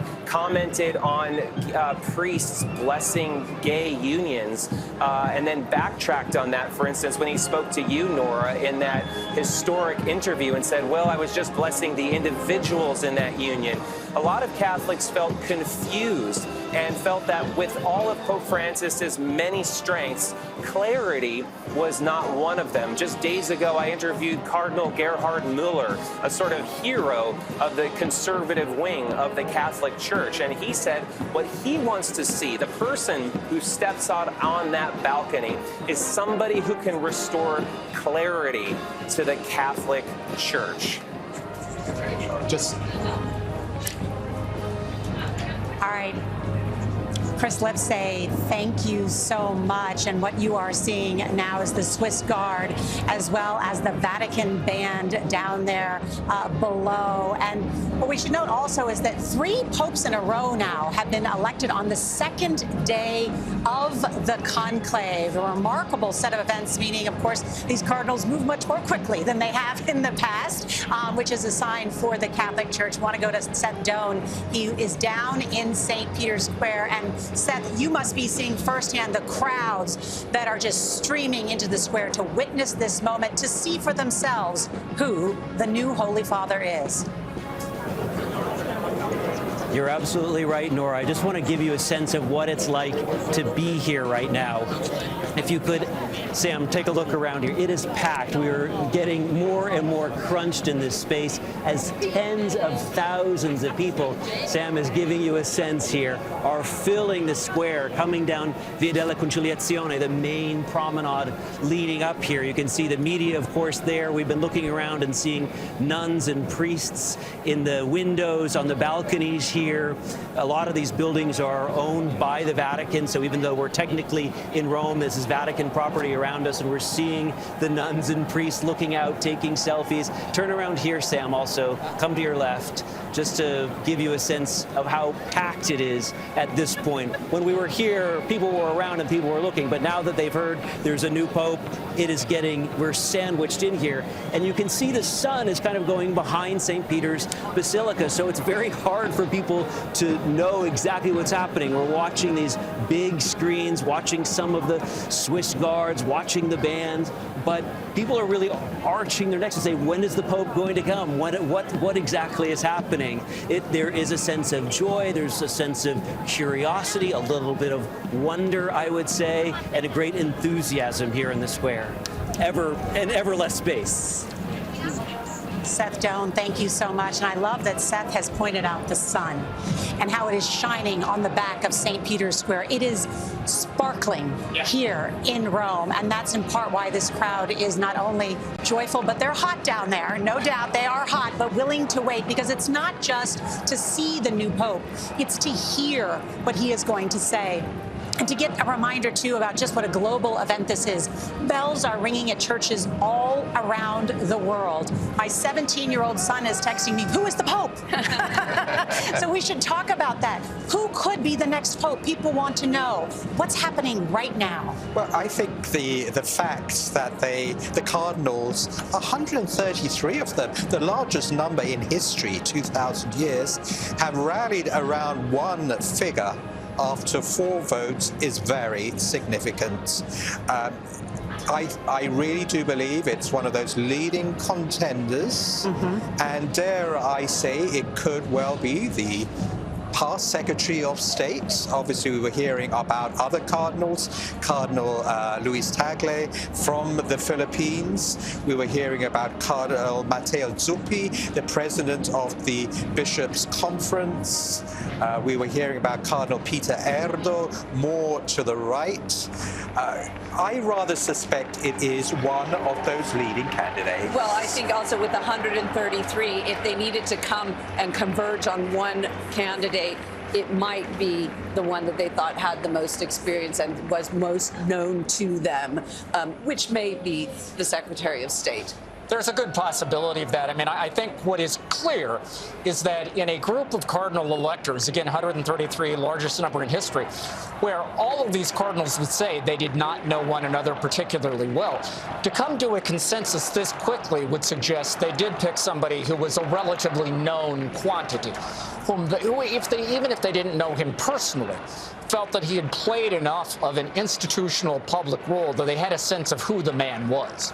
People are chanting down there in the square. Can't make out exactly what they're saying, but we're looking as members of the Italian military have joined in the march, the procession into St. Peter's Square. People are still trying to make their way in and flood the square and enjoy the moment. It has been about a half hour since we saw the white smoke, which leads us to wonder what exactly is going on inside there. What are they doing? What might they be doing right now? Well, you know, Maurice, I was thinking about that because I think you should put yourself in the feet of the Pope. There's Cardinal O'Malley down there was Archbishop of Boston. Franciscan brothers. They may well be hoping to see a Franciscan come to the loggia. That other picture is the central balcony of St. Peter's, where the Pope will step out and where we will hear the Habemus Papam. Archbishop Gallagher, who is the #2 to the Secretary of State as well. So these were non-voting cardinals and church officials who come out as well. Also very interested to know. They don't know either. But, you know, his job sort of depends on the answer. Well, exactly. But to answer Maurice's question, one thing that the new Holy Father will do, right, is go pray by himself in the Pauline Chapel, and there is an amazing painting of Michelangelo, the last painting of his, when he was 70 years old in that chapel. It's stark. It's almost severe. St. Peter on his back on a cross. And he stares at the new Pope, and the new Pope stares at him. And St. Peter is saying to the new Pope, are you willing to lay down your life as I laid my life or the sheep. I was thinking exactly that we have all this fanfare out here, but the man who has just been elected Pope Benedict said when he heard his name, he felt like he was being led to the guillotine. It is a massive responsibility, and you can only imagine the trepidation that he has before he comes out on that balcony. As they feel the weight of the job, right? When we saw it on the Cardinals' faces as they entered the conclave, the gravity, the solemnity, you could feel it as they went in there. Now just imagine that one of them is coming out with this massive job. Yes, and coming out after Francis, too. Yeah. So those are some awfully big shoes to fill, not to mention the shoes of the fishermen, referring to St. Peter. But, if you think about what popular expectations of a pope are, we expect a pope to be an intellectual giant. We want him to be a global statesman playing on the global stage. We want him to be a Fortune 500 CEA. We want him to be a media rock star. And, by the way, we want him to be a living saint. Now, any one of these things is difficult to do well. You roll them all up together, it is a prescription for, as you said, a bone-crushing burden. And that's why the enormity of this moment, when it descends upon anyone who is now stepping into this role. Just think about the emotion that you must be feeling. And I think that's why that moment of prayer in the Pauline Chapel is so important, because it is a reminder, yes, I have assumed this enormous burden, but ultimately, I'm not in this alone. I have St. Peter to intercede for me, and I ultimately have God to rely on. We talked earlier about Pope John the 23rd. One of the things that Pope John famously said is that I could sleep at night knowing that ultimately God is in charge of the church, not me. Yeah, absolutely. And just looking at this, that's the reason I believe that this enormous crowd, and people are literally running through the streets of Rome now to come to this piazza, get behind this new pope. I'm thinking of other elections, political elections. There's joy, but there's also an enormous amount of sadness. Yes. There's an enormous amount of bitterness. That's not happening here. And talking about running into, let's go down now to Tony DeCopel, who is in St. Peter's Square, who is running into people in St. Peter's Square that he has met in the past couple days while doing reporting. Tony? It's an amazing thing. I've got two quick notes, one on connections and the other on change. When it comes to connections, we're in a crowd of thousands, tens of thousands. And over the last 2 days, we've talked to dozens of people. In the last few moments, we have run into not one, not two, but three different people from our journey. One in particular, John Swerk from Pittsburgh, Pennsylvania, as I recall, is here for a conference of tattoo artists. He ran into us, asked if we thought he should go here. He said he changed his plans, left the conference, turned around to be here. He thanked us for that reminder and that reconnection to his faith. That was an amazing moment. And then when it comes to change, wandering around here the last few days, you see the travel on people's faces, the long journeys, the expensive flights, the $900 Airbnbs because everybody jacked up the price, the hot sun, the tough weather, the colder night last night. In an instant, when that smoke came out, all of that fell away. The burden of the journey, the burden of the travel lifted. And that also feels like what contributes to the sense of elation, almost a floating feeling here in the crowd of thousands. Thank you, Tony. And Monsignor, as I'm watching this, I can't help but think what it's like to be a priest as you are, and a priest as this next pope will be, because after all, you're a man. You're a human. But there are expectations placed upon you that are greater than anything else anybody else has to deal with. I know that's what you signed up for, and I know that's what this cardinal who's about to be elevated has signed up for, but can you give us a peek inside what that's like? Yeah, you're almost giving me the shivers. Because effectively, the new Holy Father is our boss. But even before being a boss, he is our father. So we do look to the Holy Father for direction in our priesthood. We look for encouragement. We look for those qualities that we've seen in John Paul II, in Benedict, and in Francis. John Paul II, who opened people's hearts. Benedict, who filled people's hearts with good doctrine. And Francis, that compassion, that mercy. It's going to be fascinating. This is a magical moment for us as priests to know what gift does this newly Holy Father bring to the world? And he's going to be helped, just to piggyback on what John and Delia said, he's going to be helped above all by the grace of the Holy Spirit. Beautifully said, beautifully said. Seth Doane is down there with the crowd and talking to people. Seth? That's right, ever less space to speak with people, but I'm here with Jude Wassel from Massachusetts.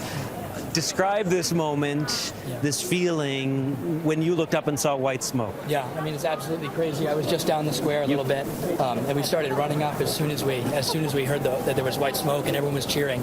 So it's just a lot of like anticipation, and you can feel the excitement. It's kind of muddled right now because he's not out, obviously, but it's a lot of anticipation. What do you want to see? You're Catholic, you said. Who do you want to be Pope? What do you want to see? Yeah, I mean, I haven't done my research as much as I should have on the upcoming Cardinals and who's looking like a prime candidate, kind of. But I'm really blessed to be here for this experience, and I think every Catholic here and everyone is just thankful for a new Pope so soon. Yeah. Perfect. Yeah, that was one of the big things here. Thank you very much, Jude. Was showing unity, having a Pope selected within a couple of days. We were talking just yesterday, John Allen's prediction that it would come by the end of the week. The Catholic Church really wanted to show unity behind a figure who could lead it, and people here in the crowd were certainly hoping to see the same. They said, we'll wait as long as it takes, but there's a lot of joy that it's happened so quickly. Back to you. All right, Seth Doane, thanks so much. And, shout out to John Allen, Delia Gallagher, and Monsignor Figueredo. Each of them was predicting this would happen today by about this time. So that's pretty impressive. Well, when you're on your third conclave, you kind of get it. Yeah, in all fairness, we are conditioned to expect this because it happened in 2005, happened in 2013, and now it has happened again. But I was also just thinking, how strange is it that we've done Francis papacy is done. Right. Yeah. And that's odd. Yeah. We're here every day with the popes and listening to them and living the papacy so fully. And I think the interview that Seth just did with the young man from Massachusetts is instructive, because while all of us, including myself, have a bunch of note cards here and have studied all of the cardinals, or the popefuls, as we call them, for most Catholics, they've not been looking at all the biographical details. And that's why this moment that we are approaching in just minutes, when we will learn who the new Pope is important, because also he can set a new tone. He can create new impressions. He can garner new followers of the Catholic Church if he comes across in a way that is likable. And I think a lot of people like to see what country he's from. That's really where they get excited to understand. What we see so many flags down there, and I think people around the world, that's really the first thing they think of. Well, right? Pope Francis was the first in so many ways. The first Francis of all of the 267 popes. The first from the Americas. The first Jesuit. Holy Father, will he be the first from Africa, the first from Asia, or will we return to an Italian Pope? And that is really true. The last Pope who came out, Francis, he was a surprise. He was a surprise. We could be surprised again this evening.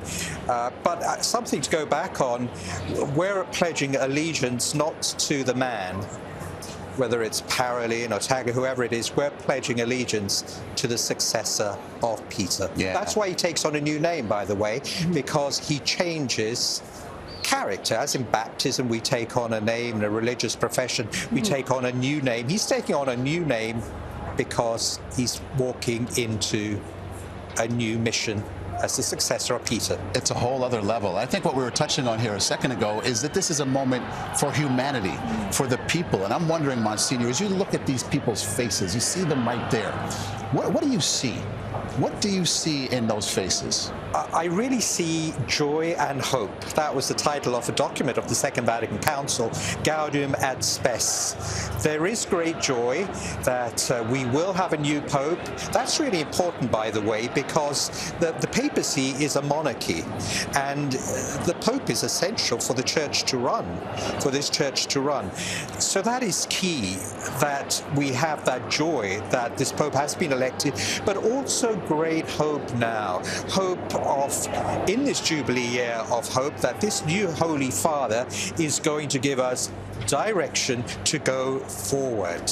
There is a lot of hope among Romans who are running through the streets that they make it here in time. Beginning with that kind of hope. That's right, and Chris Livesey has more on that. Chris? That's right, Nora. Of course, we don't know who the next pope is going to be, but if locals have anything to say about it, it'll be the hometown hero, Cardinal Zuppi. We will see fireworks go off around the city. That's what they told me when I went to the bar or the cafe that he would go to every morning for his croissant and his coffee. The people playing cards there, we said, we want Don Matteo or Father Matteo. That's what he was known as when he was the parish priest in Santa Maria in Trastevere, a picturesque neighborhood not too far from here. It has been 3 papacies since there's been an Italian pope. That was after centuries of an Italian monopoly. So for Italians, especially Romans, they're saying enough is enough already. The time has come to have an Italian pope. Especially, remember, it's not just the pope of the entire 1.4 billion Catholic Church members, but it's also the Bishop of Rome. So from their perspective, it's time for Don Matteo. Back to you. All right, the Bishop of Rome, Chris Livesey, thank you so much. The camera, as you can see, is trained on the loggia, the balcony where the new Pope will come and address the crowd and address the world. What a moment that is going to be. John, it's been about 46 minutes since the new Pope, since we saw the white smoke. The last time it took about an hour and 15 or so for Francis to come out and speak. What do you think is happening at this moment? Well, the Cardinals will be finishing up their greetings to the next pope, to the new pope, as Monsignor said, pledging their loyalty, but in many cases, also just exchanging emotions of the moment and wishing him well, you know. And probably the most fundamental thing is promising to pray for him. Although Pope Francis, you know, whenever somebody would say, I'm going to pray for you, his joking answer always was for or against, right? So we'll see if the new Pope continues that line. But, you know, Nora, to a point you were making earlier, I was thinking, I don't know that there is any office on the face of the planet where the new occupant enjoys an immediate benefit of the doubt greater than the papacy. You know, when it's election night in America and we finally know who won, half of the country is elated and half the country is crushed. That's not the case here. Everyone in this crowd and all of those 1.4 billion Catholics around the world instantaneously want to like the new pope. They want to fall in love with this man. And so, in a sense, the bar is set fairly low. I mean, if he just comes across as nice and human, almost, people will fall all over themselves to try to support him and to have his back, so to speak, in the early stages of this papacy. Yes, left-right debates and the contentious issues in the church will come, but the primal Catholic instinct is you want to love your pope. And it's also interesting that each of the cardinals who voted, 133 of them, their ballots have been burned. So they don't, the Pope doesn't know who voted for or against him. Technically, so you shouldn't have that information. Everybody's on the team unless somebody speaks. Sometimes it comes out, and you know, if you know the Cardinals and you know who your friends are and you know the numbers, which they do, they have a clue. How popular I think to that point, it is interesting. There have been reports of some horse trading going on, pledges of allegiance in order to give someone votes, in order to set something up. How likely is that, Monsignor, that happened, that someone said, look, if you support me, I may give you this position? It's inevitable.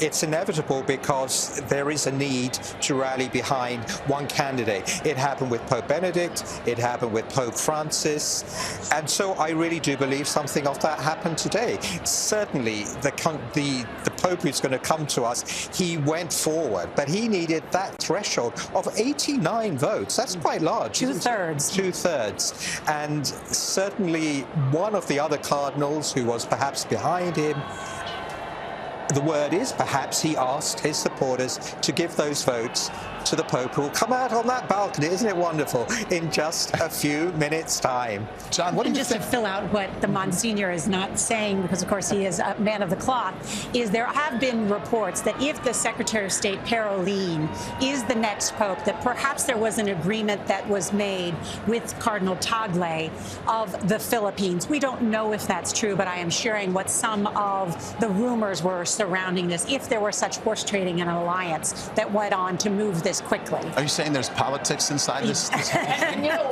You joke, but there are some people who will be very scandalized to hear that kind of thing because, the traditional Catholic belief is that the conclave unfolds under the guidance of the Holy Spirit.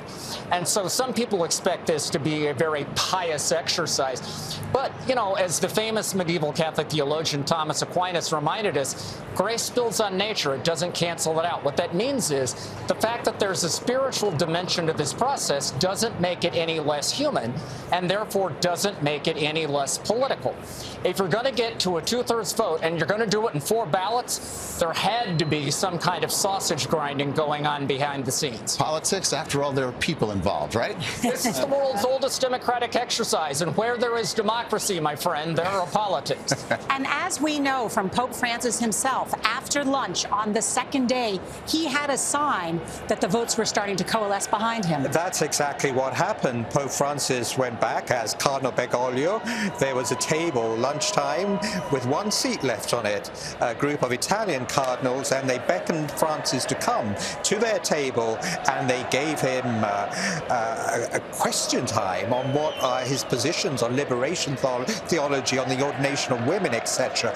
And Pope Francis says I didn't understand it at that time. But then when he was going to the lift, one of the cardinals asked him, "Is it true you only have 1 lung?" And he said, "No, I have half a lung." But then he said, "It became really dangerous for me. I knew that the election was nearing in on me." Wow. So, Delia, as you hear these crowds singing songs and chanting, almost at a level of a football game, right? And I mean that in terms of a soccer match here in Europe. What do you think of that? Well, I just think it's a beautiful representation of the universal church. That's what Catholic means.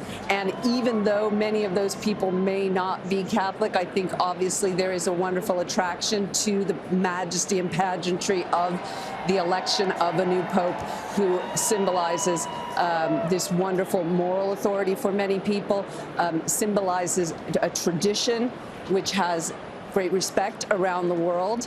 And I think that is why we see so much interest. Why is there so much interest in this? This could just be a thing for Catholics, but it's a thing for the entire world. And we said that before. Even secular people are interested to know who the Pope is. And part of that is because he does stand as a moral authority in fact, in the world. The first address that he will give on this balcony is called the Urbi et Orbi, which means to this city of Rome, I'm the Bishop of Rome, but to the entire world as well. It is 7 p.m. here in Rome, 1 p.m. in the East, and it was just about an hour ago that white smoke billowed from the Sistine Chapel chimney, alerting the world that a new pope was elected. We witnessed it. Oh my gosh, the crowd went wild. Electric moment. It really was. Unlike the nuns any other. right over here were screaming. It was just incredible, a moment people will never forget. The new pontiff will appear. That will happen shortly on the balcony of St. Peter's Basilica. All eyes are trained on that balcony. It was the unbelievable moment. We're going to show it to you here. The crowd realized there was a new leader of the Roman Catholic Church. Listen.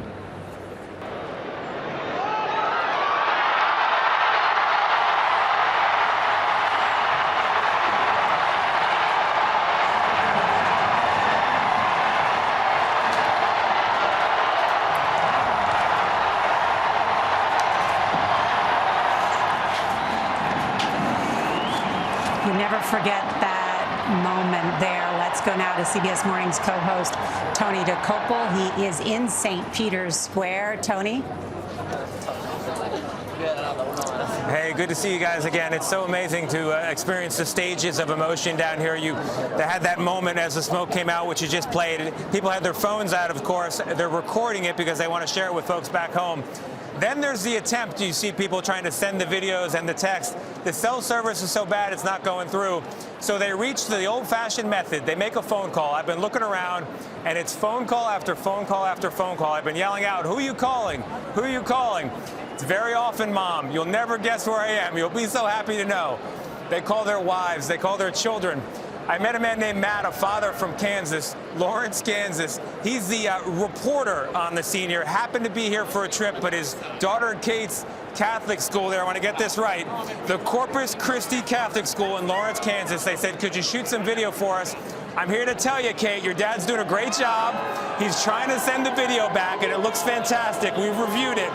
We got to pray for a cell signal in the meantime, though. I'll send it back to you guys. Maybe you can help. Okay, Tony, thank you so much. You know, as we saw that shot there of the chimney and the white smoke emerging, just a couple seconds earlier, there were these seagulls on the rooftop. And, you know, people get a little punchy, they get impatient watching this whole thing unfold. And everyone saw signs in these birds. So what does that mean? What could it mean? Is something about to happen? And we'd seen that played out over the last day, right? Many times. But this time it was different. There was a baby seagull. There were two full-grown ones and a baby seagull. Did it mean something? Did it lead to this? Was it a harbinger? We just don't know, but it was kind of cool. But that's exactly what the spirit of this place is about. We talk so much about political things and issues and so on, and we forget about the entire spirituality of the Catholic Church, which is so much about signs, about providence, about saints. You know, so that is a massive part of what draws people to this place, and a huge part of what the Pope represents for the Catholic Church. And I was watching those seagulls. I call them the holy seagulls. But it was beautiful because a little chick was feeding from the mother. And that's a powerful symbol, because Jesus asked Peter, the first pope, "Feed my sheep." Is there a greater symbol, a greater sign than that was given just as that smoke? What we have here is a parable writing itself live on television for all the world to see. How about that for a moment? Yes, and that will be one of the discussions, no doubt, about whether this new Holy Father will have a pastoral approach that has been similar to Pope Francis. Was praised that Pope Francis really did reach out to the peripheries in an attempt to put the focus back on the poor and the marginalized. Yeah. Now, of course, to be fair, we have to accept the fact that there is not going to be another Pope Francis. Even if this Pope steps out and we learn he's taken the name Francis II, that doesn't mean he's going to be a photocopy of the man who came before. Each Pope brings his own personality. Cardinal Ouellet. There we see Cardinal Mark Ouellet. Cardinal Casper. Yeah. Former Archbishop of Quebec City in Canada, and then head of the Vatican's Congregation for Bishops. And we see flags from all over the world. All over the world. And in the crowd is our Seth Doan one more time. Seth, what do you have? Don't move. I'm just in the middle of this crowd here. It's getting ever tighter, as you can tell. Tens of thousands of people are packed. And it's interesting to hear why so many people are here for so many different reasons, from so many different countries. We're seeing people leaning out of windows, leaning out of balconies. And I'm struck by how many times, living here in Rome for so many years, how many times I walked through the square and different holidays, and Easter, at Christmas when the Christmas tree was up, at night, late at night when there was no one there. And then, of course, just after the death of Pope Francis, how much the mood, the energy really changes and really reflects what's happening. I was just speaking with some young women from Italy behind me, and I said, "How are you feeling?" She said, "Well, actually a little anxious." She said, "I'm wondering who it will be. I wonder what direction the church might take." So there is such a range of emotions here. I'm also thinking about all the people who said they would come here the instant they heard. A Syrian refugee who credits his life here in Italy to the open policies of Pope Francis and really welcoming migrants. He said, "As soon as I hear that there is a new pope, I'm going to come and see who it is." Of course, that's the question on everyone's mind. Everyone now, as that sun sets behind St. Peter's Basilica, and it's a little bit harder to see from our vantage point, the big question is, who will it be? That is the question. Yes. Thank you so much, Seth. As we look at the loggia right there, that is the balcony. It has been an hour since we saw the white smoke. And so that's about the time frame in which Pope Francis appeared, maybe an hour, hour 15. We're right in that window. So it could happen at any moment here. We are ready and standing by, and so is the crowd. You can hear them. Maurice, it was exactly at this time, in fact, 7:07, that Pope Francis came out on that balcony. Wow, just incredible. And we saw just a glimpse, Sister Raffaele, and I think it's important to note who she is, one of the highest ranking women at the Vatican. And that really is something that Francis did. We should not really forget. He named women to top positions here at the Vatican. And often when asked, why did you name women? He would say they do things much better. Yes, he said that in his final week before he died. When he went to that prison to wash the feet of the prisoners, he talked about the role and the importance of women. Chris Livesey has followed this Pope as our Rome-based correspondent so closely. Chris? That's right, Nora. You know, when you look into the sea of people waving flags from all corners of the world, it's a reflection not just of the universal church, but of the papacy of Francis. He was really the Pope of the peripheries, and he didn't just go to far-flung places. He made new cardinals when he went there. So that periphery could now make its way into St. Peter's. We might see an even more diverse pope than we've seen in a very long time. Remember, John Paul II, with his papacy, kind of blew open that Italian monopoly that had reigned for centuries. And then with Pope Francis, he blew open that European monopoly that had been there even longer. And now there's really an openness, the sense that the next pope could come from places like Africa or Asia, both continents that had very strong popefuls or candidates, contenders for the papacy. As we all watch that balcony, there's a real tapestry of personalities and nationalities that could come out and be our next pope. Okay, Chris, thank you. And as we watch these images, I'm thinking of some of the pilgrims I've met over the past few days. We had a woman we talked with named Liz from Houston. She was supposed to be here at 7 a.m. yesterday, landed instead at 7 a.m. today, had to spend 12 hours on the ground in Newark because of plane issues. She fought through it, spent a night in a hotel, and made it here, and was so excited. She was here in time to see the black smoke, and she was so just popping with excitement as if she had just had an espresso. And so I only hope she's down there right now. I just want to speak to her, give her a hug, quite frankly, because she was so into this moment and how much it means to her. And I just extrapolate that out. This is tens of thousands of people feeling basically the same way right now. Yeah, absolutely right. I mean, that experience, you multiply it by 1,000 times, by 10,000 times, and in a virtual sense, by millions of times all around the world. That's what the world is feeling right now. Again, to the point that we've all been making since the beginning, the papacy is an absolutely unique institution on the global stage that is invested with the hopes and dreams and also the fears and the anxieties, not just of the Catholic Church, but in a sense of the whole world. And to a lot of people, the world may seem to be on fire with wars, you know, in the Middle East and in Pakistan and India and, you know, Ukraine and parts of Africa and on and on and on. And there's a need for hope, right? What does the Pope have to say to the people to make them feel better? Well, I think his presence, frankly, speaks more than anything he can actually say. So we have traveled quite a lot with the Pope, Pope Francis, Pope Benedict, Pope John Paul II, around the world. And so a lot of people don't necessarily hear the Pope's speeches, but his presence or the gestures, which John Paul II and Francis were very good at, speak volumes. And I mean, how many of us can think of all of the gestures of Pope Francis, all of the wonderful things that he did here in the square during COVID, blessing the square on his own, or the hugging of the people. That's the kind of presence that I think matters. But Maurice raises a good point, which is if they have chosen a statesman to be the next pope, the former Secretary of State here at the Vatican, that is significant, and certainly the message that the Cardinals sent jointly in that statement the very last day on Monday before they went into this lockdown, correct?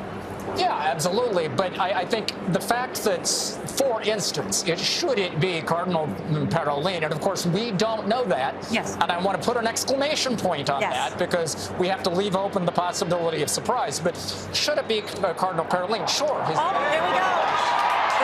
There we go. Now we know. Now we're in that moment. I'm going to have the Monsignor explain what we're going to hear right now. A new pontiff about to be announced. We are going to see Cardinal Momberti, a French cardinal, come out and say to us, I announce to you, can you tell who great news, good news, Habemus Papam.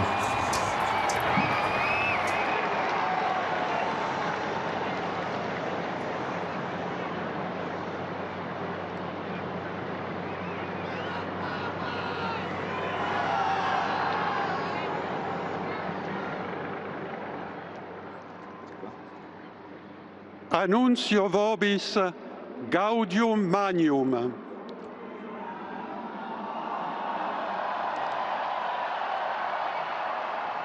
Habemus Papam.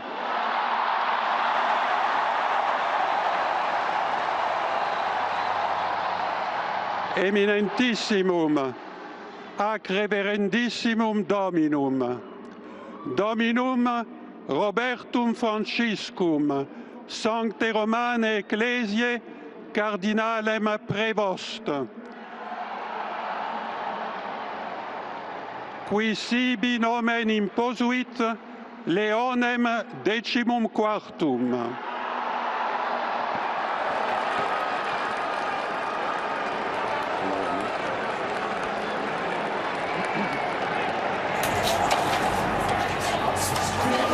This is stunning. It is an American, Monsignor. Again, a great surprise. An American, the prefect of the Congregation of Bishops, who born in Chicago, an Augustinian from a religious order, but moved to Peru as a missionary, and an amazing surprise for the church and the world. A moderate. Stunning moment, because of course it used to be said for 2 centuries that the idea of an American pope was unthinkable, and here we have an American successor of Peter. I am absolutely stunned. Never thought an American would be pope. A dark horse, would be the first American-born pope, and while he was born in Chicago, he was a missionary. He spent a lot of time in Peru. This will be a continuation of the pastoral approach of Pope Francis, correct? Absolutely. I mean, we will see what he brings to it. But first of all, I can't believe we have an American pope. That is just amazing. Yeah. The likelihood of that was near zero as far as everybody was concerned. Now, to be fair, I mean, there was a good deal of chatter around Cardinal Prevost, now Papa Prevost, in the run-up to all of this. But of course, you're right. For a long time, the idea was you can never have an American pope because you can't have a superpower pope. But, you know, the world has changed in the 21st century. America is no longer the world's lone superpower, and these cardinals don't really care about nationality anyway. He also knows many of these bishops really well. Exactly, because he has worked here at the Office of Bishops. That is a vital point. He has pastoral experience in Peru, and he has worked here at the Vatican. That has surely been very decisive. So the imagery of all those cardinals there smiling and looking. Well, I can see Cardinal Wuerl there. Wuerl, formerly the Archbishop of Washington. You've got to figure he's an excited man right now. Oh, I think the American cardinals must just be thrilled. Well, so he has a worldwide sort of point of view. As we said, he did a mission in Peru. He served as the head of the Vatican's very powerful dicastery for bishops under Francis for the past 2 years. What does that mean? What did he do? Well, essentially, the dicastery for bishops is responsible for naming bishops all around the world. As I like to say, it is a great way to make friends in the Catholic Church. So he has a lot of friends. He already plays a big role here at the Vatican, no doubt, so he is well known. And I think, interestingly, too, he was a math major at Villanova, which is important as the Vatican's finances are in trouble. Oh, he has got quite a number of good things about him. He is also an Augustinian priest. Which means? Which is an order, and we were just saying today is one of their special feast Our Lady days. of Grace. And John and I were saying earlier, well, maybe that's a sign. He also studied here at the Angelicum, a Dominican university, so he has quite a number of boxes ticked in that. And John, you describe him as someone who could put a positive face on the church. What do you mean? Yeah, well, he is considered a man of great dialogue, a man of great openness, a man of great balance. And let me also say that at a personal level, he is just extremely affable. He is a very nice guy, very easy to like. I think the world will see that tonight. Cardinal Robert Francis Prevost is the next Holy Father. Seth Doane is in the square with some Americans reacting to this news. Seth? Let me tell you, Nora, we were all looking toward that balcony. The crowd, it's like everyone raised 2 feet as we were starting to hear. And then when we heard the name, people looked around and said, an American Pope, an American Pope. And I looked out of my corner of my eye and saw these 3 Americans saying, is it an American Pope? Oh, what are you thinking? Never thought I would have seen the day that there would be an American Pope. Yeah, especially now. What do you mean? Expecting this. I wasn't expecting it at all. Like, I left work early. I mean, don't tell my boss, but I'm glad I did. What does it mean to you as Americans to have an American Pope? What do you think it means? What do you hope it means? I mean, it's great. I mean, we're feeling very patriotic. But I think we're still processing. I know, it's still, like, it's so fresh. I mean, I just really hope that, like, this American Pope, he can, keep the train on the tracks rolling that Francesco did. The previous Pope, keep the church moving in the same direction. That's what I hope. It makes people proud. If I can summarize it, even there was a gentleman from Paraguay who was standing next to me. His mouth dropped. He said, "An American Pope." That is the feeling here: surprise, shock, excitement, hope. The mix of emotions continues as their space decreases. The emotions increase. Back to you. It's a tribute to Leo. Oh, man. Seth, thank you so much. Pope Leo XIV. That is the name. Is it the 14th or is it just Leo? It is the 14th. It is Leo the 14th. Let that sink in. What does that mean? It's a wonderful name. The Pope Leo XIII, and a new pope always builds on a pope whose name he takes. Do we have 13th was a great reformer at the turn of the 20th century. He issued a very major encyclical, Rerum Novarum, on social justice. So what I think we are seeing here is a pope who is continuing in the footsteps of Pope Francis, at the same time an American who can bring some order to the church's finances here, and a very affable, good man. Let's go down to Tony DeCopel, who is in the square. Tony? Nora, I am an American, Chicago-born. It's a famous line in American literature, a Saul Bellow novel. It could now apparently be the beginning of a memoir for the next pope. That news that an American-born pope will soon appear on that balcony has spread through this crowd with a mix of bewilderment, excitement, shock, joy. It has been a marvel to see. The phones were out, of course, in our modern age, to take in the moment of the announcement, this great joy we have a pope. Immediately afterward, the heads were down as people Googled the name. Who is this person? Where did he come from? American, or is there something else? And of course, there is something else.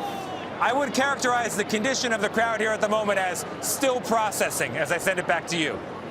Yes. All right, Tony, thank you so much. As we let this sink in, that Pope Leo XIV, an American, Robert Prevost, Cardinal originally from Chicago, is now the Holy Father. The last thing we were expecting. United States, really? And it's actually happened. So to try to absorb that, let's bring in our panel here. John, what do we think we're going to expect from Leo XIV, the American? Well, first of all, I have to say I am still dealing with a personal degree of shock here, because I've been covering the Vatican for almost 30 years, but I can tell you this is an absolute first. The new Pope has eaten dinner in my house. My wife and I actually had him to dinner a few months ago. It was a delightful evening, but I can tell you it's taken on a whole new luster now. Right? Does that make you holier or less so? I think it makes me lucky. Yeah. But listen, to your point, what I think people are going to see in Pope Leo XIV, and it's going to take me a minute to get over calling him Cardinal Prevost, but in any event, I think what people are going to see is a man of great warmth, great accessibility, and a man who I think what he's going to want to do is reach out and kind of gather this crowd, and in a virtual sense, gather the whole world into his arms. And as I said, at a personal level, what I can tell you is that you'll never meet a nicer guy. Wow. Now, let us be clear. There will be debates and there will be question marks about this Pope. For instance, some advocates on behalf of survivors of clerical sexual abuse have raised questions about aspects of Cardinal Provost's record, both when he was the superior of the Augustinians and also when he was in Peru. That's going to have to be unpacked in the days to come. And there will be other question marks that present themselves. But all that said, my prediction is that when we see the new Pope step out on the balcony here in a few moments, most people are going to like what they see. What about him personally? What's he like? Look, well, now you're about to find out. Oh, my gosh.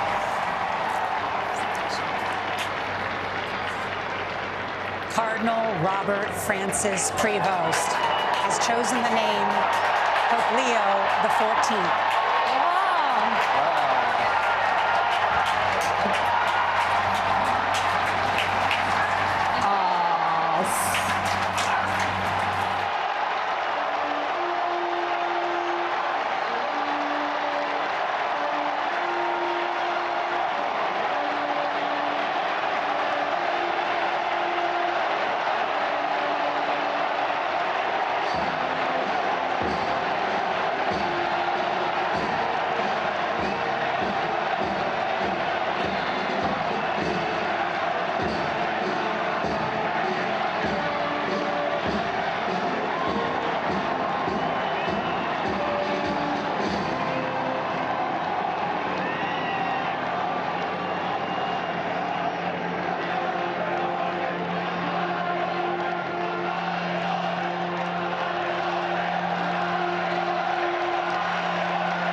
La pace sia con tutti voi.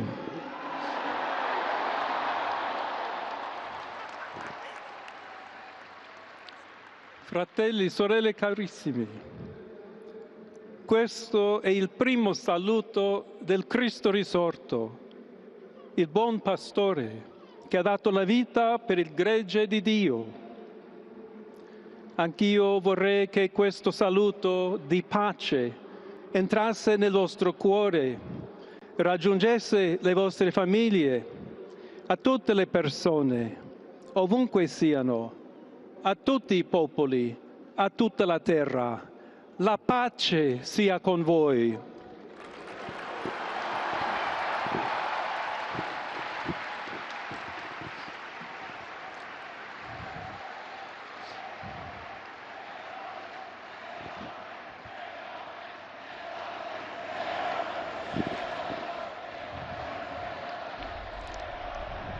We're just hearing the first words of Pope Leo XIV. As he continues, we'll provide a summary here in just a moment as we listen to his words. Questa è la pace di Cristo risorto, una pace disarmata e una pace disarmante, umile e perseverante. Proviene da Dio. It comes from God. Dio che ci ama tutti. God who loves all of us incondizionalmente. without any limits and conditions. Ancora conserviamo nei nostri orecchi quella voce debole ma sempre and we still have coraggiosa the sound in our ears of the weak voice of Pope Francis, who was blessing Rome here. We have that fresh in our minds and our hearts. Il Papa che benediva Roma dava la sua benedizione al mondo intero, quella mattina del giorno di Pasqua. On that morning, on that day of Easter Sunday. Consentitemi di dar seguito a quella stessa benedizione. To continue Dio that ci vuole same blessing. bene. Dio vi ama tutti. God loves everyone. E il male non prevarrà. Evil will not Siamo prevail. tutti nelle mani We di are Dio. all in the hands of God. Pertanto, senza paura, So without fear, uniti, united, mano nella mano con Dio hand in e hand, tra di noi, with God and among ourselves, andiamo avanti. we go forward. Siamo discepoli di Cristo. We are disciples of Christ. Cristo ci precede. Christ goes before us. Il mondo ha bisogno della sua luce. The world needs his light. L'umanità necessita di Lui come Humanity il ponte needs per him. essere raggiunta da Dio e dal suo amore. But as the bridge between God and his love. Aiutateci anche voi, poi gli uni gli altri, a costruire ponti May we all con il build dialogo, bridges con l'incontro, with dialogue and encounter, unendoci tutti per essere un solo so that we can popolo, all be sempre in pace. one people, all in peace. Grazie a Papa Francesco. Thank you, Pope Francis, for all.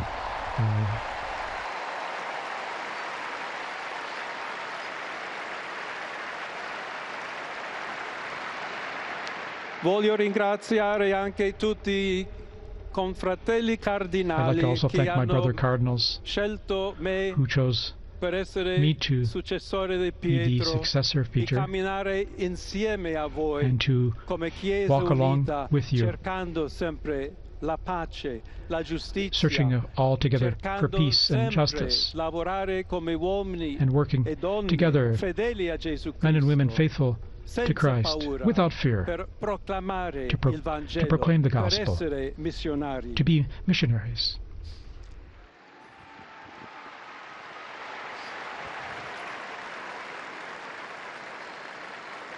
Sono un figlio di Sant'Agostino. I'm a son of Saint Augustine, Agostiniano, and I'm an Augustinian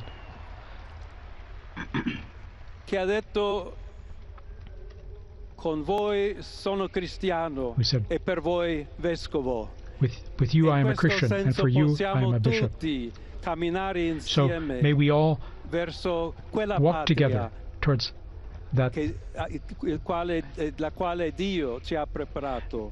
to the place that God has prepared for us. Alla Chiesa To the Church di Roma, of Rome, un saluto speciale. a special greeting as Bishop of Rome. Dobbiamo cercare insieme come essere We've una got to Chiesa missionaria, look at how we can together be a missionary una Chiesa church, che costruisce i ponti, a church that builds dialogo, bridges, sempre aperta a ricevere, that is come questa always piazza open con le braccia to receive aperte, a tutti, everyone, tutti coloro just like che in hanno this square, bisogno to receive della everyone, nostra to welcome carità, la everyone, nostra presenza, our charity, il dialogo, our l'amore. dialogue and love. Y se me permiten también una palabra, un saludo. And now, a greeting in Spanish. Please allow me. A todos aquellos, y en modo particular a mi querida diócesis de Chiclayo en el Perú.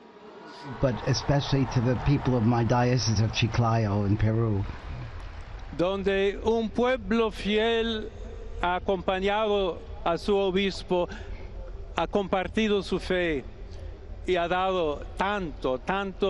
where we had such faithful people accompanying the bishop, and we had such faithful people helping the bishop. To all of you, the people of Rome and of Italy, we need to be a synodal church, a church that's a pilgrim, that shows charity always, and especially is charitable to those who are suffering.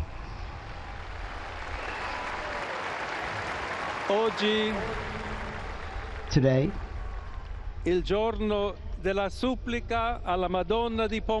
today is the day of praying to the Madonna of Pompeii.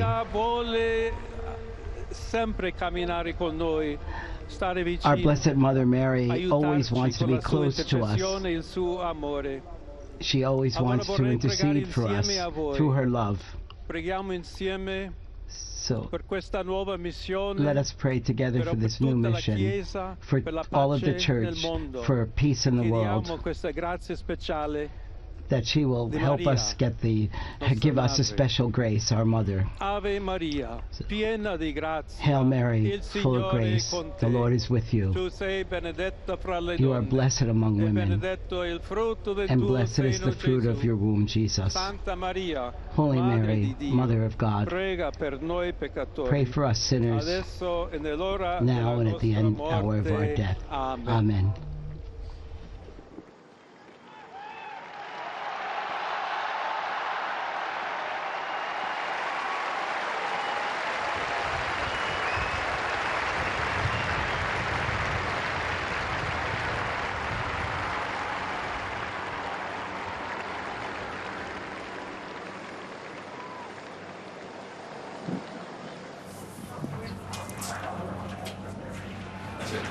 And we have just heard from Pope Leo XIV.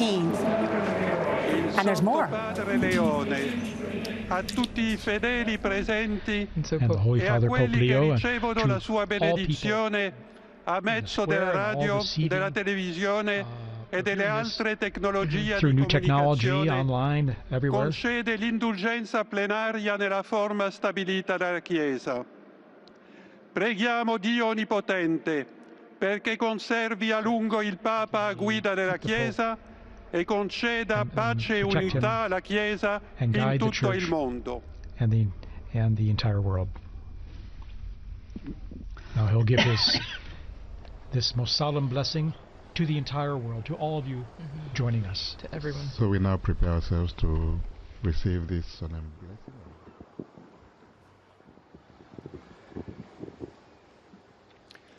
Sancti Apostoli Petrus et Paulus, de quorum potestate et auctoritate confidimus. So, ipsi intercedat pro nobis ad Dominum. The holy apostles Peter and Paul.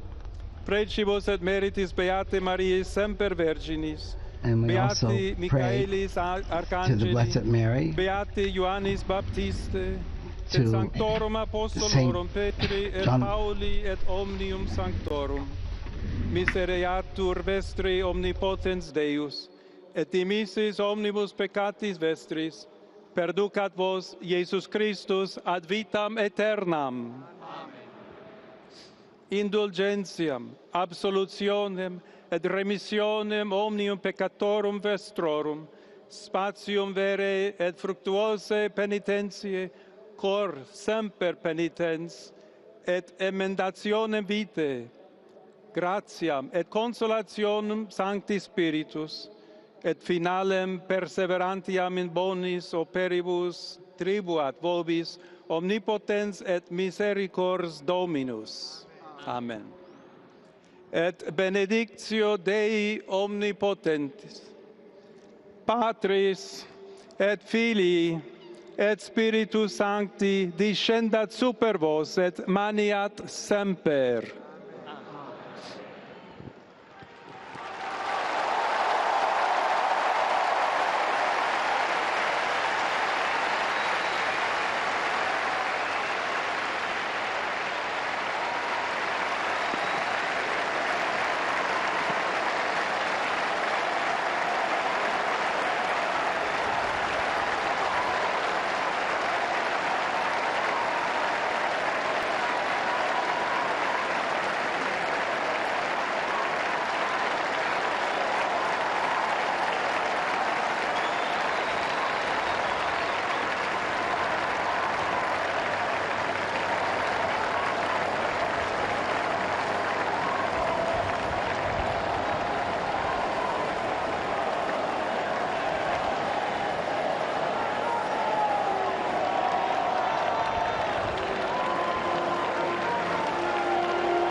This is a stunning moment here in Rome as Robert Francis Prevost has been elected the 267th Pope of the Roman Catholic Church, and he has taken the name Pope Leo XIV, becoming the first Pope ever from the United States and defying the conventional wisdom that he would be elected. It's important to note he is also a dual citizen of Peru.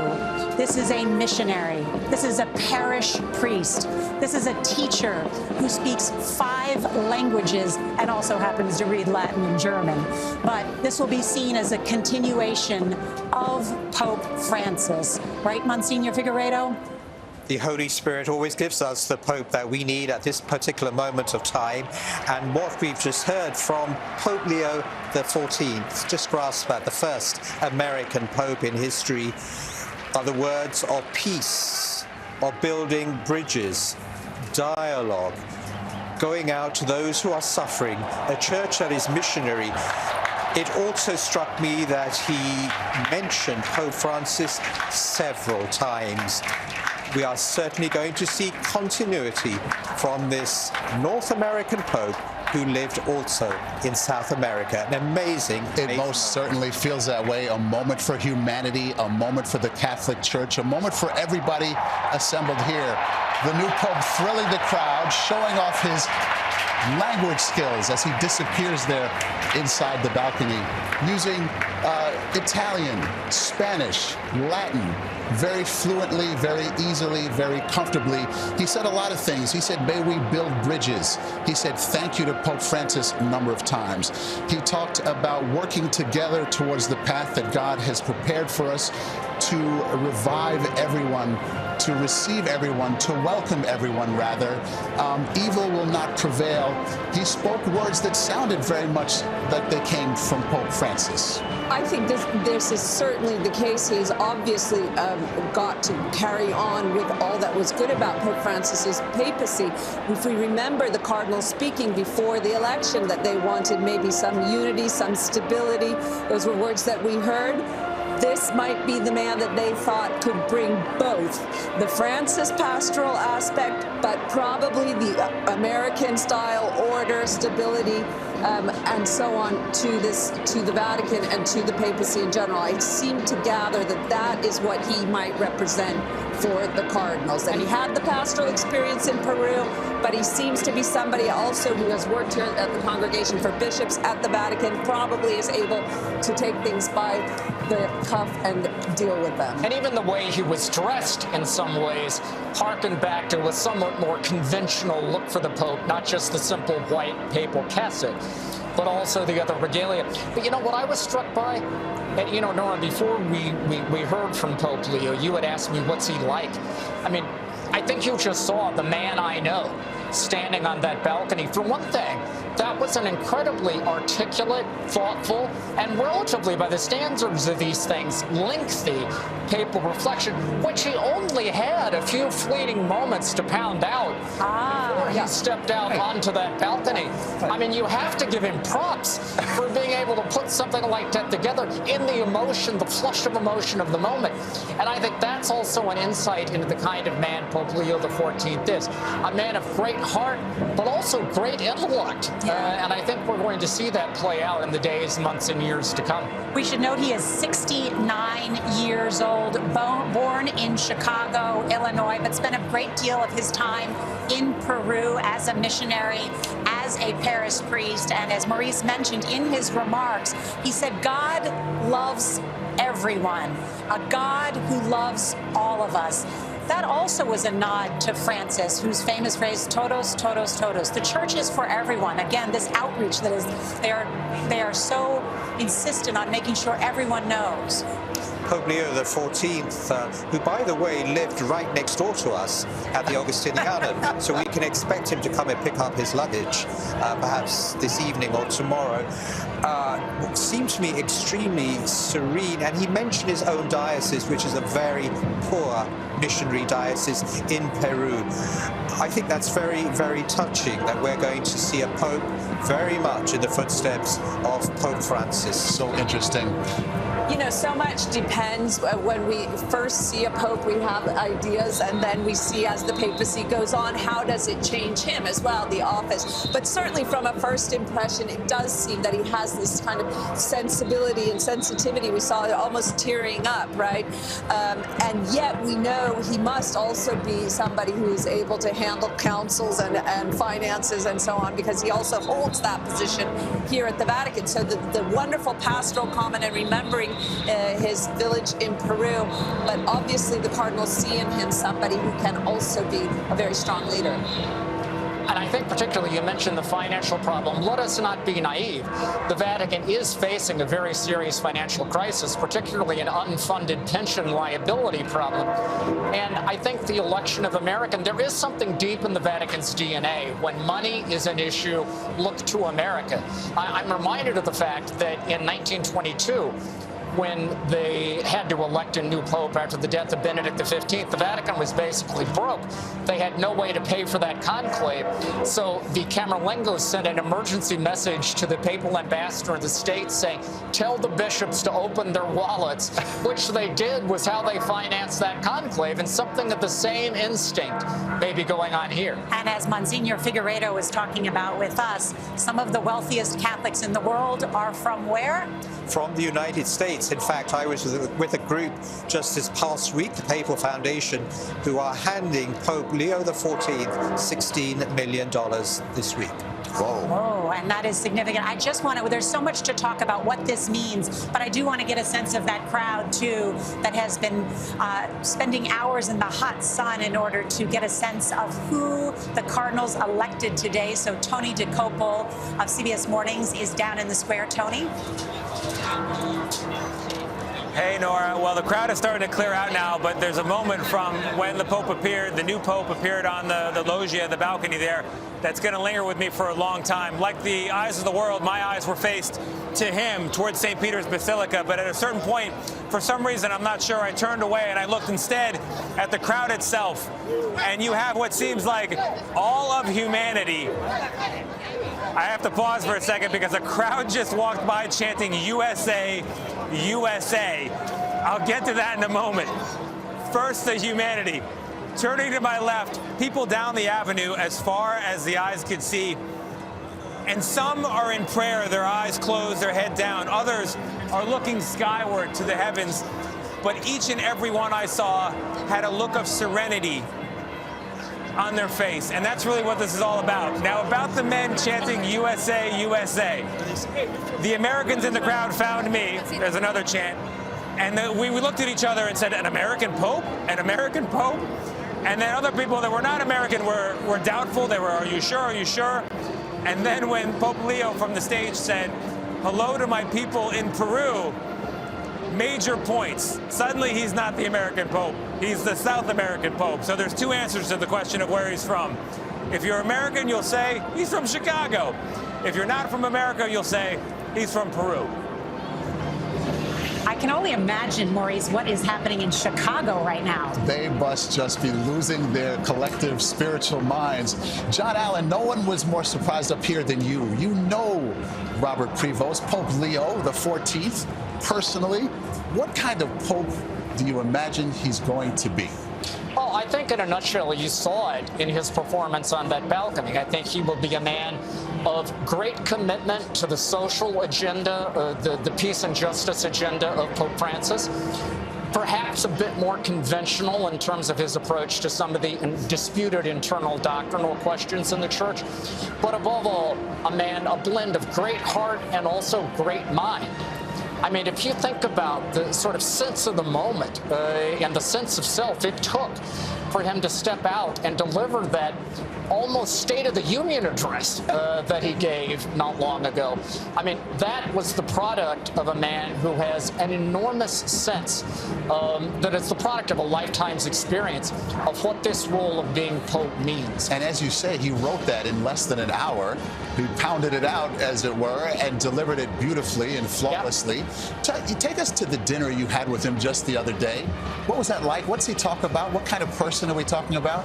Well, it was 2 or 3 months ago. Part of it was we were talking about his experience in Chiclayo in Peru, the diocese where he served. Part of it was just, you know, his experience growing up in Chicago, and, you know, his experience. I had met him first when he was head of the Worldwide Augustinian Order, so we talked a bit about his experience in the order. And what struck me is how gracious he was about everything. Among other things, at one point I noticed he was eating every morsel of every plate I put in front of him. And about 2/3 into the meal, I said, you know, Cardinal, you don't have to eat at all. And he's like, well, I was brought up, it's poor manners not to eat where they put in front of you. Finish your food. Yeah. Clean your plate, baby. Many of us grew up the very same way, that it is yes, to clean your plate. John, and I think to follow on that too, how do you think he will be viewed? Certainly as a continuity of Pope Francis, but how will he be different? Well, I think, again, to come back to the way he was vested when he stepped out on the balcony, wearing the mozzetta, for instance, that sort of crimson garment that you saw on top of the white papal robe, which is a sort of nod of the cap to tradition. I think what you are going to see is a man who is a bit more conventional, probably, on some of the traditional trappings of the papacy. One thing that will be a very interesting tell, by the way, is when we find out where he chooses to live. Is he going to choose to follow the example of Pope Francis and live in the Casa Santa Marta, the hotel on Vatican grounds, or will he go back to the papal apartment? These are the kind of small things that people with eyes to see and ears to hear will be tracking as sort of indications of where he might go. But as we mentioned, every little thing he does, everything he wears, everywhere he goes, it'll be parsed right down as we are doing right in this moment. Nth degree. You got that right. Yeah. Let's go down and check out the hometown pride of people from Illinois. They're with Seth Doan right now. They are in the square, and what are they doing in this moment, Seth? That's right, Maurice. I met John and Jill Bowling this morning. They're from Illinois, and we were talking about what brought them here. They said, well, when we heard that there was a conclave, we had to buy a ticket and come to Rome. So you scheduled this trip from America specifically for this. And I said, oh, it must be, you're Catholic. And they said, no, we're not Catholic. And that's what got us talking. Why did this have an American Pope from to be here surrounded with people from all over the world, divided in so many ways, and yet united by this moment and with the opportunity to see a new Pope, American of all things, which is amazing. But I think the fact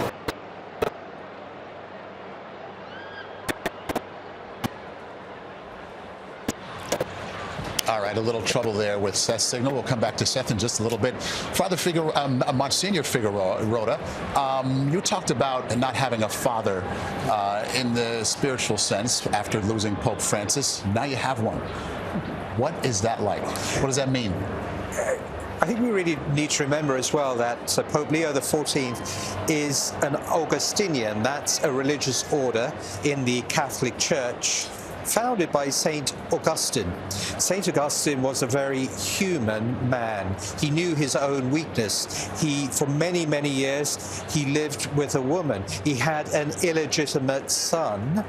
That is the order that Pope Leo XIV joined as a young man. So we're going to see a very human father, one who knows our weaknesses and loves us. Who will have mercy.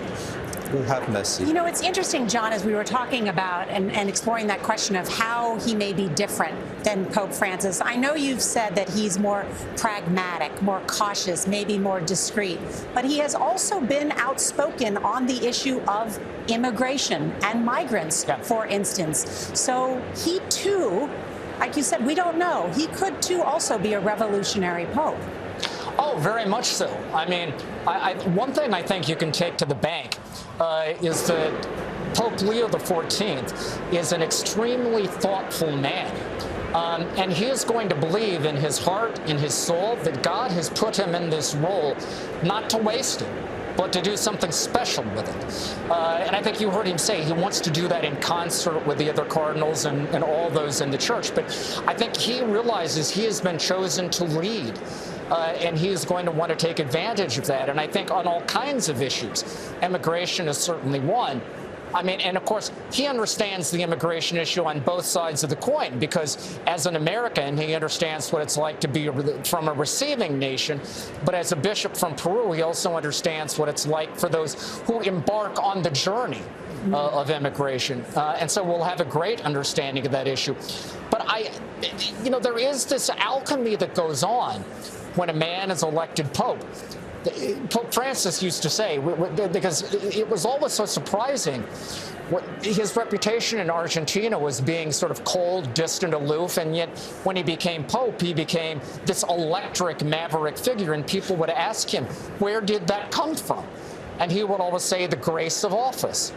And I think something similar is going to happen with Pope Leo XIV. And as you say, where it may lead, it's difficult to predict in the moment, but it's going to be something electric. Are you able to characterize his worldview over the past few decades, where he stands on issues, how he approaches the issues of the moment? Well, the one thing I would say is that he is not an ideologue. He is like whatever the opposite of an ideologue is, that's him. He has an extremely pragmatic and open approach to issues. I don't think you will find him consistently coming down, either consistently on the left or the right of issues. I think he will strive for balance. And I think there are going to be times where he's going to frustrate conservatives, and there will be other moments when he frustrates liberals, which is probably the dictionary definition of hitting it down the middle. What is remarkable, too, about this choice, an American, the first, who holds dual citizenship in Peru as well, is that he was just named cardinal by Pope Francis in 2023. Yeah, you wouldn't think that would make him, therefore, a papabile so quickly. So it seems to me also the American factor is very interesting here, because common wisdom has always been no, an American is too black and white. An American doesn't have that nuance that we have here in the Italian Vatican in order to be part of the Curia even, and to understand how these things work. But it was precisely probably that is helpful to him in organization, in all of the characteristics that Italians tend to think of as an American, very organized, very black and white and yes and no. And then at the same time, the Peru connection, which would give him just that South American flair. In many ways, I think we're going to say this was the perfect choice. We have a pope who has lived in South America, knows the United States of America, and has a missionary heart. He said it himself in his opening address, has a great theological background. Yeah, I think this is the Pope that we need at this time. Yeah, he mentioned he wants the church to be charitable to those who are suffering. Yes. He hit that theme a number of times. And he knows it firsthand. He's a missionary. He moved from Chicago to a poor diocese in Peru. He knows his people. He knows their needs. He himself, he quoted St. Augustine, which I thought was very interesting. He said, "With you I am a Christian, for you I am a bishop." In other words, I am one of you. Yeah. We have talked about that he speaks 5 languages, and as we've seen the Holy Father travel around the world, Pope Francis was prolific in his travel. I guess we should note the languages that he speaks. In addition to English, he speaks Spanish, which we heard him speak today, Italian, we heard him speak that, French, Portuguese, and then, as I mentioned, he can read Latin and German. How important is that when you go and travel around the world? It's extremely important. I think what is interesting is that John Paul, of course, was the great revolutionary. Now, Paul VI was the first pope to travel outside of Europe, outside of Italy. But John Paul II, of course, put papal travel on the map, right? 104 trips to 129 different countries. He traveled 2.5 times the distance between the Earth and the Moon during the course of his almost 27-year papacy. Incredible. And at the time, people thought maybe that was a unique charism of John Paul II. And both Pope Benedict and Pope Francis came into office saying, I'm not really sure I'm going to travel as much as John Paul did. And they both ended up taking trips at the same exact annual clip as John Paul, because what they discovered is that travel is an absolutely indispensable tool for a pope to make himself present to the people. When a pope chooses to go someplace, it means the world to that place. And it makes the pope present to a particular place, a particular people, in a way that coming through TV or social media or some other mediated fashion just cannot accomplish. He has used social media himself, too, so he can appeal to younger people. Right? They probably won't use social media for the next pope choosing him, and they'll continue with the white smoke and the black smoke, which is just an amazing concept. But back to the conventional wisdom, John, that you don't concentrate power in the United States by electing a pope from the United States. And here we are, the 267th pope is from the United States, the most powerful nation on earth. They bucked that. No one saw that coming. Well, first of all, the geopolitical logic is a little bit different than it used to be. I mean, this isn't the post-war world anymore in which America is the lone superpower. I mean, there are other great powers on the world stage. But I think more than that, if we analyze the trajectory of recent papacies, right? John Paul II broke forever the Italian monopoly on the papacy. Francis forever broke the European monopoly on the papacy and created a new environment in which the Pope could come from anywhere. I don't think these cardinals cared about the passport that a candidate held. They cared about the qualities he would bring into the office. And I think they looked at Robert Francis Prevost and said, that's our Pope. A whole new day. They obviously did it very quickly as well. It was so quick, the voting, that we thought it was probably Parolin because he seemed to be the candidate that everybody knew. So clearly there was a lot of consensus on Prevost, it seems. Yeah, it seems to me that certainly the South American cardinals rallied around him, including the North American cardinals. That was huge for him, and it is a surprising but amazing moment too. It really is. We should note it is 8 p.m. here in Rome, 2 p.m. in the East, and papal history has been made. The first American is now the leader of the Catholic Church. Cardinal Robert Francis Prevost is now known as Pope Leo XIV. Just about 2 hours ago, the electric moment seen around the world, the white smoke from the Sistine Chapel chimney telling us a new pope had been elected. Here is that exciting moment.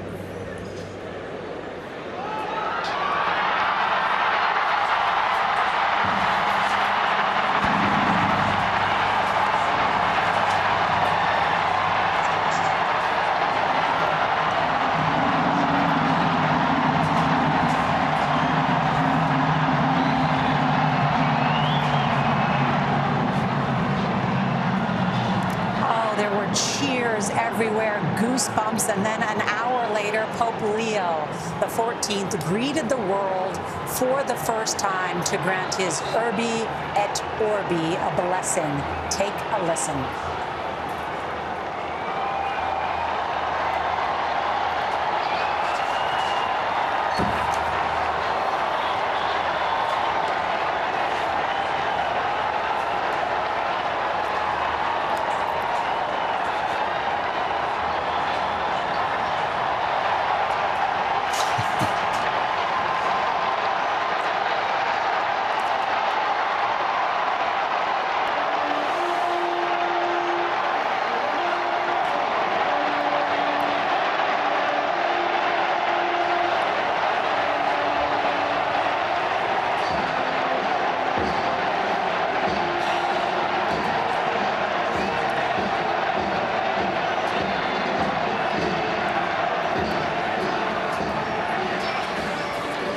Spine-tingling moments, impossible not to feel something in that moment. We'll never forget this. Never forget it. And I think as John Allen, who is here with us, in his first appearance there, he hit it out of the park, speaking in first Italian as the new Bishop of Rome, and then in Spanish. He speaks many other languages, but his message, I think, has great resonance. Right, John?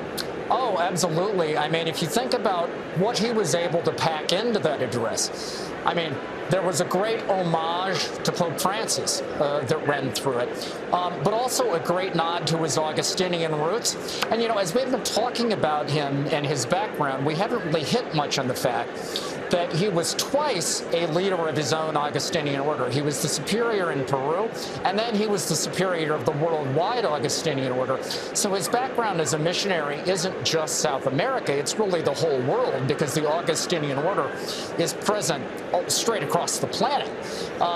And so he has this sensibility. When he talks about God's love is for everyone, this is a man who, in his own life experience, has embraced that universality. You know, I don't think when Pope Leo XIV, and I'm sorry, I'm still having a hard time getting to calling him Prevost. When Pope Leo XIV, I don't think when he looks at someone, he sees nationality. I don't think he sees the things that divide. I think he sees the common humanity. And I think that's what we heard in his address tonight. I think that's what we'll see from him as Pope. And Monsignor, you have a new Holy Father. You've had a little bit to let it sink in. Absolutely. It's a moment that is mind-shattering, really, for us, simply because I truly believe, as John was saying, this is a Pope with a shepherd's heart. He's a pastor. And I really believe the Cardinals saw that. He's a man who lived with the people. You know, Pope Francis always used to speak about staying with the smell of the sheep. And it wouldn't surprise me if we see Pope Leo XIV walk over this evening to the Augustinian house next to us to greet his brothers, whom he lived with. This pastoral approach, as you are mentioning, and I think him as a missionary, right? A parish priest, a teacher, all of those things that we've been talking about, his qualifications, no doubt. And certainly, but one thing that people are talking about and starting to talk about, because this is an unconventional choice, the American, as we were all very surprised. He was on our list of the Popefuls. We've done the research, but it is an unconventional choice. But one of the things that is coming up in the discussion is certainly the Vatican's financial problems. How much do you think that was a factor? I mean, it was in the huge Wall Street Journal investigation just yesterday about this. How much, Delia, do you think this was a factor? Well, I think it was. I think it was because as head of an order even, he would have had to have had some experience with financial dealings. And even if he doesn't personally have it, I think they might have looked to an American to be the presence, to make the tough decisions and to be on top of the issue, because the problem with the Vatican finances is you have to kind of pull in all the threads and really keep the books straight. And so I think that was a large part of why they went towards an American. And then, of course, the fact that he has the Peruvian pastoral experience, the combination is just perfect for those kind of issues. As long as we're talking about tough issues here, we can't ignore the church sex abuse situation. And you say there's some tangential, at least, contact with that on the part of the new Pope? Yeah, so there are advocacy groups for the survivors of clerical sexual abuse who have raised critical questions about the new Pope's record. One involves a case from Chicago when he was the provincial superior in Chicago of a priest who had been accused of abuse and was placed under supervision in an Augustinian residence, which was actually located near a school. Now, this was before the U.S. bishops had standards saying that was inappropriate, but nevertheless, that's being looked at. And then there's other cases that date from the time he was the Bishop of Chiclayo in Peru, cases that predate him, but he inherited them. And there have been critical questions raised about how he responded to them. Now, it should be said that those who know the new Pope well have defended his record both in Chicago and in Peru vigorously. And I am sure that this is a conversation we are going to have in the days to come. I will bet you, however, that this is an issue where Pope Leo XIV is going to want to move quickly and aggressively because he understands two things. One, He understands there's been criticism of his record, and he's going to need to put that to rest. And number two, especially as an American, he feels in his bones the way that this issue has been a cancer eating away at the Catholic Church for 25 years now. And he's going to feel a special obligation to be on top of it. Right, and anecdotally, I know of many Catholics who no longer donate or tithe money, because most Catholics will give 10% on Sunday in the collection basket. They no longer tithe to the Catholic Church because of this very issue. So it has become one people feel that the Church has not dealt with adequately. One other big issue is the issue of women in the Church. It is something I spoke with Pope Francis about a year ago, asking him, of course, he has allowed the Church, the Synod, to study that issue about women as deacons. Just yesterday, I was in St. Peter's Square, and Sister Rose from San Diego, who now lives here, approached me. She's been a nun for 60 years, and it's on my Instagram page, and she said to me she wanted Cardinal Prevost because she believes he could advance the cause of women in terms of power positions. So I'm curious what we know about that. Do you see any change coming? Pope Francis was clear to me he does not see women as deacons or priests. Well, the power question is what is the definition of that? So there are women in positions of authority, we would say, here at the Vatican, whether they are nuns or lay women. But the real question at the heart of the women's issue is, can they be ordained? So can they be ordained deacons and then eventually priests? Because there are certain offices at the Vatican which can only be held by a priest bishop. So that's a question which may not move forward under Prevost. I don't know. Certainly Francis has been allowing the study of the question of women deacons, but he hasn't really moved forward on that either. But the question of allowing women to have positions of authority in the Catholic Church without ordination, I see no problem with that. Francis went ahead with that, and I would think the new Pope would also do so. Yeah, I can tell you from personal experience that the dicastery for bishops on several thorny issues has had to work very closely with the dicastery for religious, which is now currently led by a nun, Sister Brambilla. And then Cardinal Prevost, now Pope Leo XIV, has had an extremely close and collegial working relationship with her. So I think he's got a great comfort level with the idea of women in positions of power. I personally would find it extremely surprising if you were to reopen the question of women's ordination to the priesthood. I think that's been made clear by several recent popes. It's kind of a no-fly zone. But I think in all ways short of ordination to the priesthood, I think he is definitely on board in terms of seeing women help run the show. Yeah. Interesting. Let's take you back to one of the special moments of the day, really special moment. Here it is, the moment Senior Cardinal Deacon. This was about how long ago? About an hour and change ago, and made the historic announcement that a new pope had in fact been elected. Let's watch. Habemus Papam.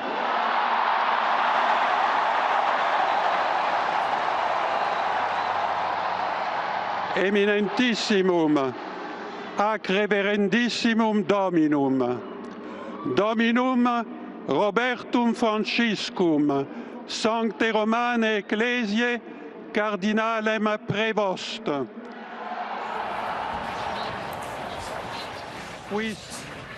Here we had been sitting all afternoon wondering who this is going to be, when's it going to happen, and we hear, to our shock and surprise, it's an American. It's Prevost from Chicago. On the fourth vote. Right away, and we just were literally blown away, right? Blown away. Totally shocked. I mean, we had done all kinds of research and removed the Americans from the list, thinking not going to happen, right? Because that's the conventional wisdom. And we misled you as well, didn't we? Right, you had us thinking it's going to be an Italian. We were sure it was going to be an Italian. Right, and so here we are now, and you've had a little bit to let it sink in. Where are your thoughts right now? Well, I just, for myself, if we look back, Jesus himself chose the unlikeliest of candidates. Peter would have been the least likely candidate to be the first pope. You know, he denied him 3 times. He ran away from the cross. So we're just seeing a continuity of the first Pope Peter.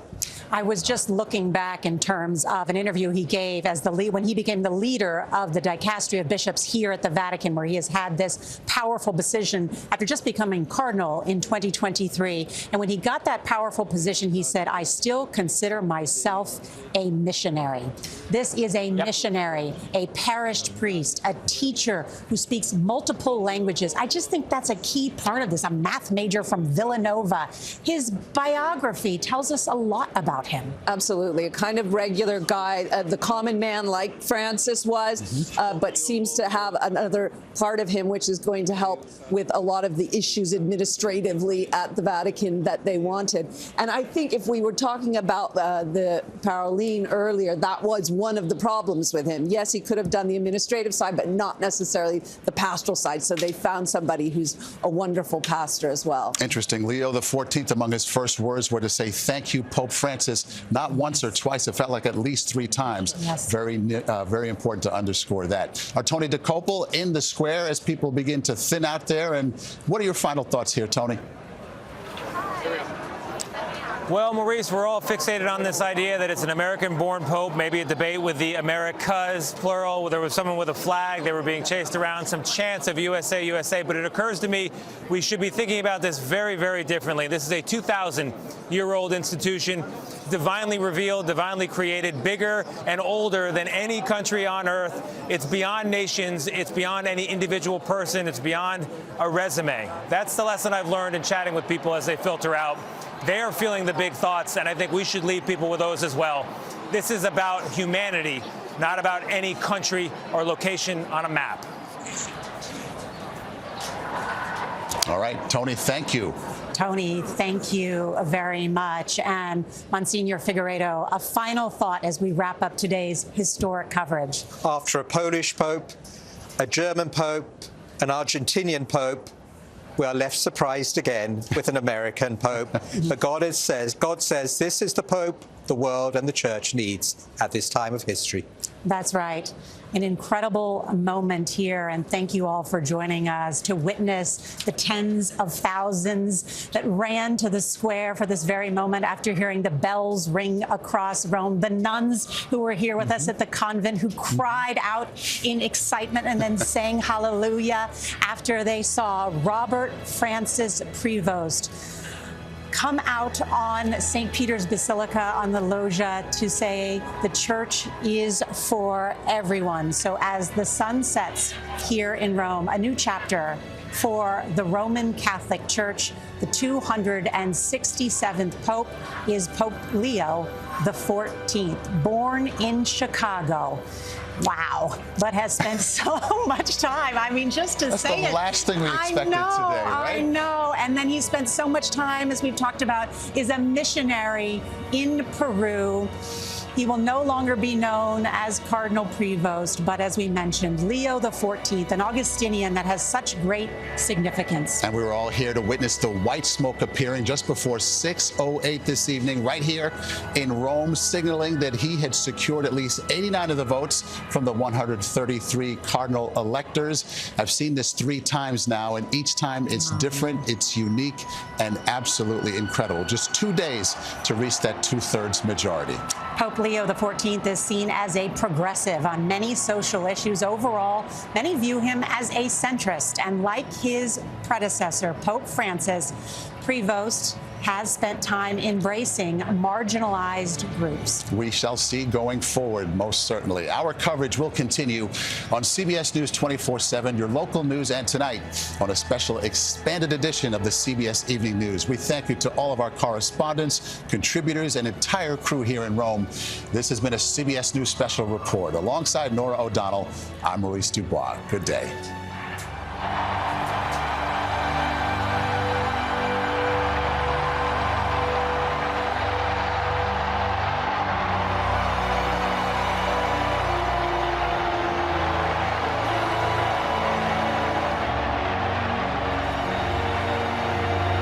Time to think about your father's dismal role in all of it.